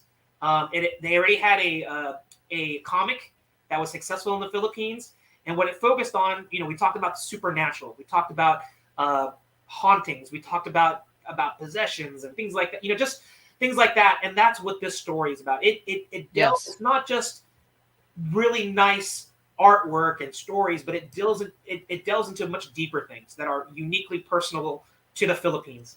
And me growing up here in America, I don't know those things. So this is my outlet. This is how I'm getting to be in touch with it. And I saw this. Maverick, you killed it. I've seen many interpretations. This is amazing. It blew my mind. And you that's why I think you should have been a graphic designer. Just look at the composition. You have her bisecting this. You have a nice, effective use of typography. But then you have that relief, that painting, the relief sculpture that's in the background. I mean, it looks like it could be three-dimensional. Like I could go into a museum and there'd be a relief sculpture of this. And these are all the characters from the Netflix and the comic. And you just knocked it out beautifully. Thank you. You want to talk a little bit more about this, because I wanted to just give you an opportunity to talk about, of course, this piece in the context of how it's important to indie creators, Filipino creators, and you being one of them. How is this a statement for you? So with that said, I hope I'm pronouncing their names, and I do hope that their names are correct. So Budget Tan and Kajo Baldissimo, they did a fantastic job with this, and they even published a redraw of their first chapter. I've read through it. Amazing, amazing work. I made sure to read at least one or more chapters before I drew this one, so I had that vibe to it. And this is important to me, apart from because I'm Filipino, of course, and trying to struggle through the indie scene and all that. But it's important to me in how one person can go through a ton of issues, whether it be personal, business, or not, and succeed. And I know this isn't the peak level of what Trece can be being featured in a Netflix show. I do think there's more to it. And in fact, if you guys, anyone watching this, if you guys can get a copy of the original, that would be better. I do think the main comics are better than the Netflix show. The Netflix show is still good, but I would recommend the comics. It has, as you've said, Gerald, it has a unique take on what's real and what's fictitious in the Philippine culture. And I find that to be lovely, desirable, and groundbreaking. The way they did this one is different because I've seen a lot of indie artists and indie writers here in the Philippines take the lore and the culture of the Philippines as well. I'm not saying that they shouldn't do it, but the lesson I can gather from Trece is do something with it that only you will be able to accomplish. So it's kind of like looking up to Stan Lee, looking up to a lot of these other artists, Michael Turner, as I've mentioned, Mark Miller, writer, Yep. and looking up to them. And it's not about replication. You always start with replication, but eventually you have to figure out your own. What can I bring to the table that other people aren't? Or what can I revive from the past that other people have already left out? So we can talk all day about the current situation of gaming, comics, and movies, but I do see an influx of indies, and it's breathtaking to look into. Even in the game industry, you're now seeing retro shooters, Yep. retro themed games, and they're doing something more. And they have heart, they have the passion that I do believe Trece has as well. So I can talk about Trece all day. Especially, I tried my best to have the characters in the relief on the background to feel more in line with the comics, but have that Netflix appeal with all the color. So I do hope I did it justice, and I know you said I knocked it out of the park, and I thank that, and I hope Kajo Baldissimo and Budget Tan find this to their liking as well. And I'm it's just an honor to know about this and to be inspired by it. And Yeah. I do hope I fall in track along those lines with my own creations one day. I think you are. I mean, Rick will give me a hard time about this, but I think I wouldn't be surprised if you do have your own Netflix show. Oh, Rick, your audio is out. Thank you. And sorry about my cam messing up. That's okay. It's all right. Yeah, I never heard about Tress or anything, but when I first saw this one, I was just astounded. I actually looked at this for 10 minutes straight. And that's a lot for me. That's a lot for me to be focused on one piece. I zoomed in just to take in every little detail because this is just everything works so well together. The shadows, the light, and Coloring, the color choice. yeah, and the texturing and everything. Gerald, can you? It's my time to speak now, okay? God damn it! But yeah, it just works so well together. This is my favorite is still Scorpion and Sub-Zero, but that's that's from a fan point of view. But from an art point of view, this is my absolute favorite, and I would love to see you delve more into this style of yours you're experimenting with here, because this, apart from your other stuff, looks like you experimented experimented way more than you may have done with the other stuff. You tried other things here, right? Yes, Yeah. indeed. It's perfect. Especially with the composition, I had a tough time putting the spotlight there. I was thinking, how do you make it work that the shadows won't destroy the relief, and Yes. that the character will still stand out even with all of these details? So that was really tough to pull off. I do hope I can be more experimental with my next pieces. Yeah, you just keep on going down this track. Your experimentation is great. I mean, that's the reason why I had to say when I interrupted Rick, I apologize, because your color palette choice is incredible. Because you could have approached this 100 different ways, but the way that you did this, it's almost it could be monochromatic. I think that if you had just zeroed out all the saturation and just made the logo type red, and it was black and white, your lighting choice in terms of like the angle and being able, it would read really well in grayscale. And you know, you just put a little bit of the skin tones in there that help bring it out from the relief so that she stands out apart from it, and it acts as a, you know, if we're talking about the rule of thirds, you know, if we were to put this in three sections, you know, you have your type, you have the figure, you have the relief. Her being in the middle and with her flesh tones in there, it adds for a nice, it's aesthetically just pleasing to look at. You know, if people didn't even know what the relief was or who the characters were or who she was, it's enough that it doesn't have to beat you over the head. Like, I know what you did with those neon colors with Cyberpunk. That's effective.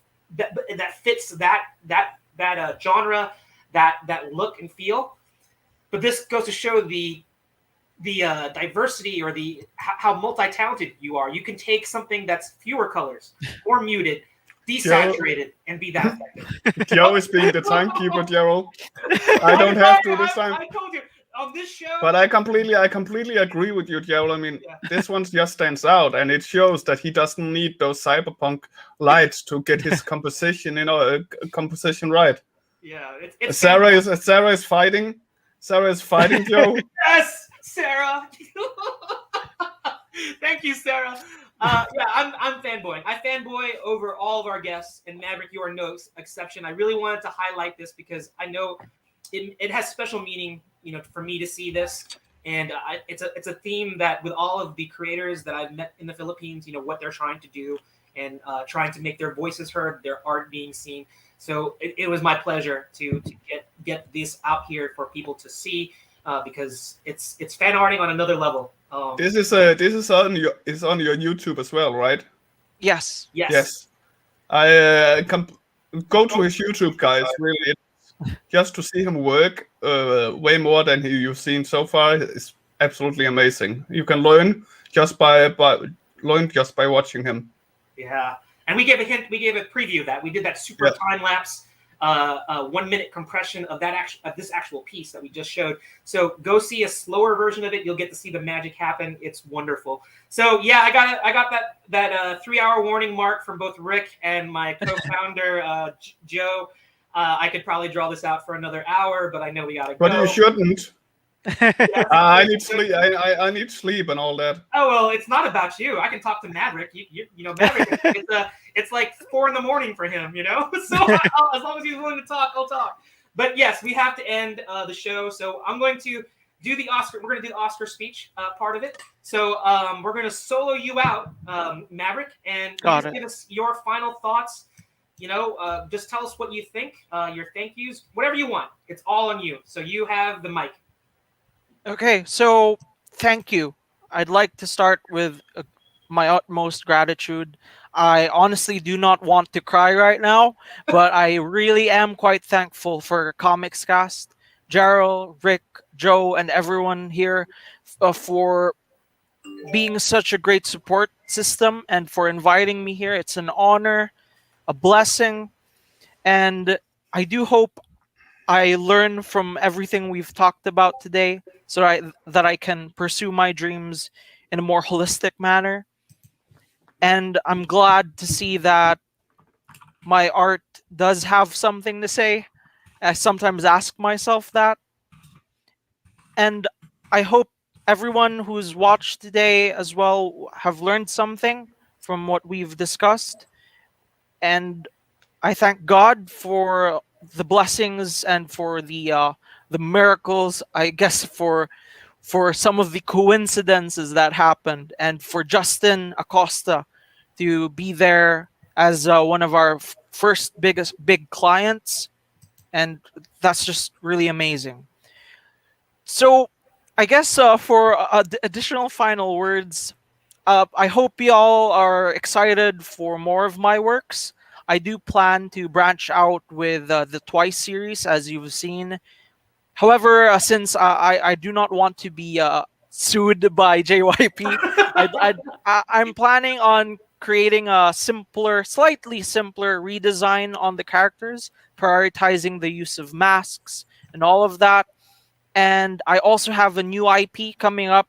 Not too sure when, but maybe in a month or 3 months, I'll have more work posted about this one.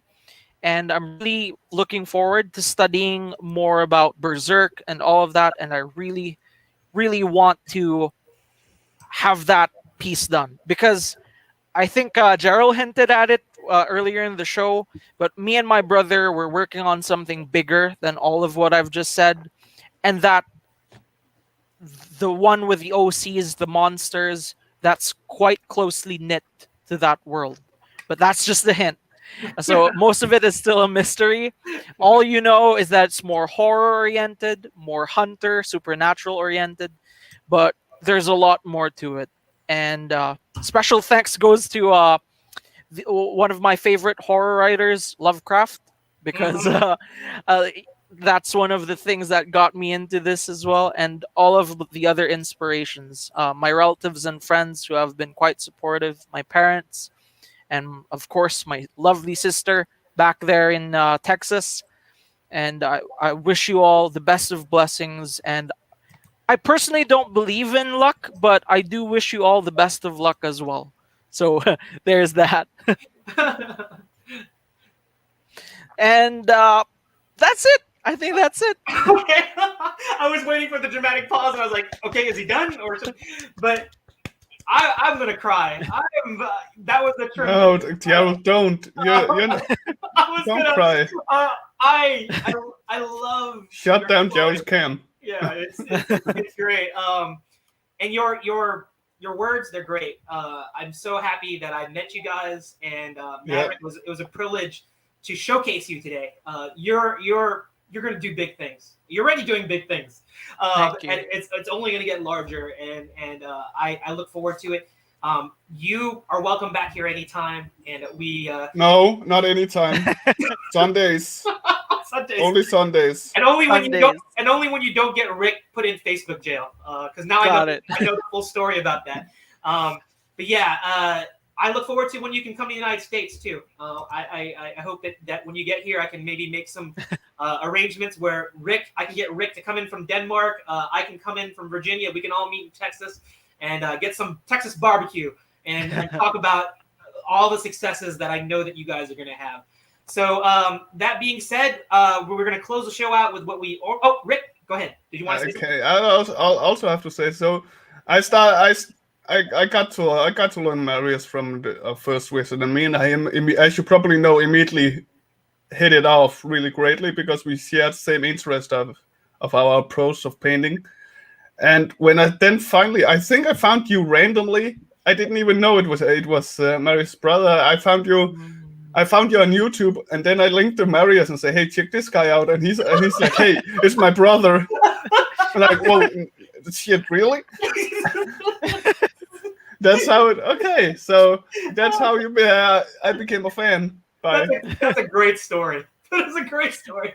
And I've been a fan ever since. You are equally as humble, equally as kind, equally as focused and committed as Marius, something I deeply respect. And that focus, never let it go. Never let the passion of what you do, never let it go. Always keep in mind why you're doing what you're doing. Thank you, Rick. I appreciate it. Great words. So, Marshawn, OMG, that's so cute. Oh, I think she meant my story that I sent Marius a link of.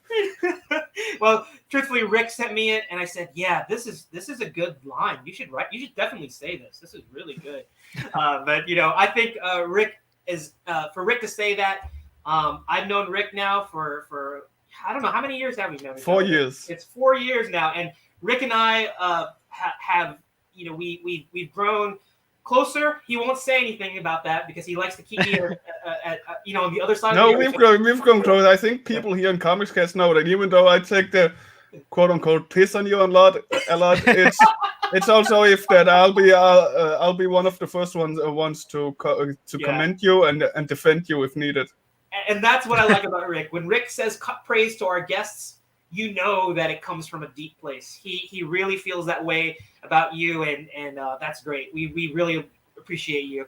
So I want to let you both go to sleep, because it's late. Oh wait, Leslie, Mashawn, Uh-huh. we're gonna get you. We're gonna get you on here. Don't you worry. Okay, let me rephrase it. We'll have you on the show, Marshawn. Rick, the way he sounds, it's a very stalkerish. The way he sort of sounds. I found it sounding better. Yeah. But okay. It's all here. That's what I'm saying. Rick we want to get the third Reonico on here, and then we're gonna have Reonico reunion. Saving the best for last. Yeah, we're gonna basically showcase you guys all again. So that being said, let's wind down the show. I want to share this, just like we end all of our shows. And let me change this right now. Okay, so you look at the ticker at the bottom. This is our charity partner that we work with, Golden Flight. They're an organization that I like to call is big enough and small enough at the same time. They are an organization that helps families that are dealing with really difficult situations. Their children have been inflicted with terrible diseases like cancer. And Golden Flight, that's where they come in. They are small enough in the sense that they are not like international or even national. They have a very focused approach. It's like in my neck of the woods. It's the Northern Virginia or Virginia, Maryland, DC area. And what that allows them to do is that they can be tightly focused so that when they are big, this is where they're huge, the money that they earn, or not earn, but that they raise goes, it's like, I was saying it was like 98, 97%, but actually, if you check out the website, 100%. Yeah, 100%. 100%. I mean, that is amazing. The leadership, of this organization, this charity, they don't take a paycheck. The money that they raise goes directly to the family. And the reason why they do that is because they've either had children or they have friends or family that have gone through this type of situation. So that's why Golden Flight exists, because they want to make sure that when this happens, the family, the parents, they can focus on the healing of their child. So I would encourage you to check it out. We are not financially tied to them. This is just something that we would like to do to help promote them.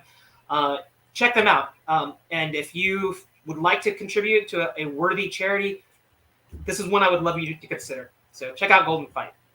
So let me stop this and let's close out the show. So one more time, check out the ticker at the bottom. That is how you can commission Maverick.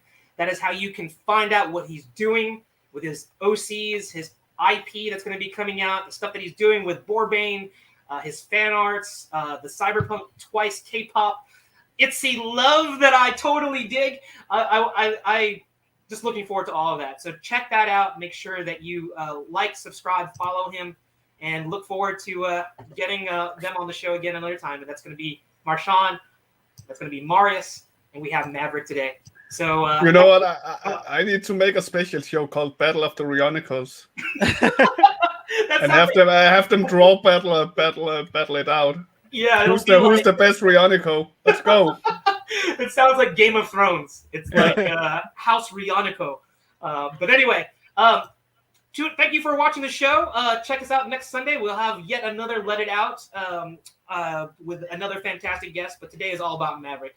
So that being said, Rick, take us out. We'll see you next Sunday. Oh yeah, wait, that's my job as well. 1, 2, 3. Bye. Bye.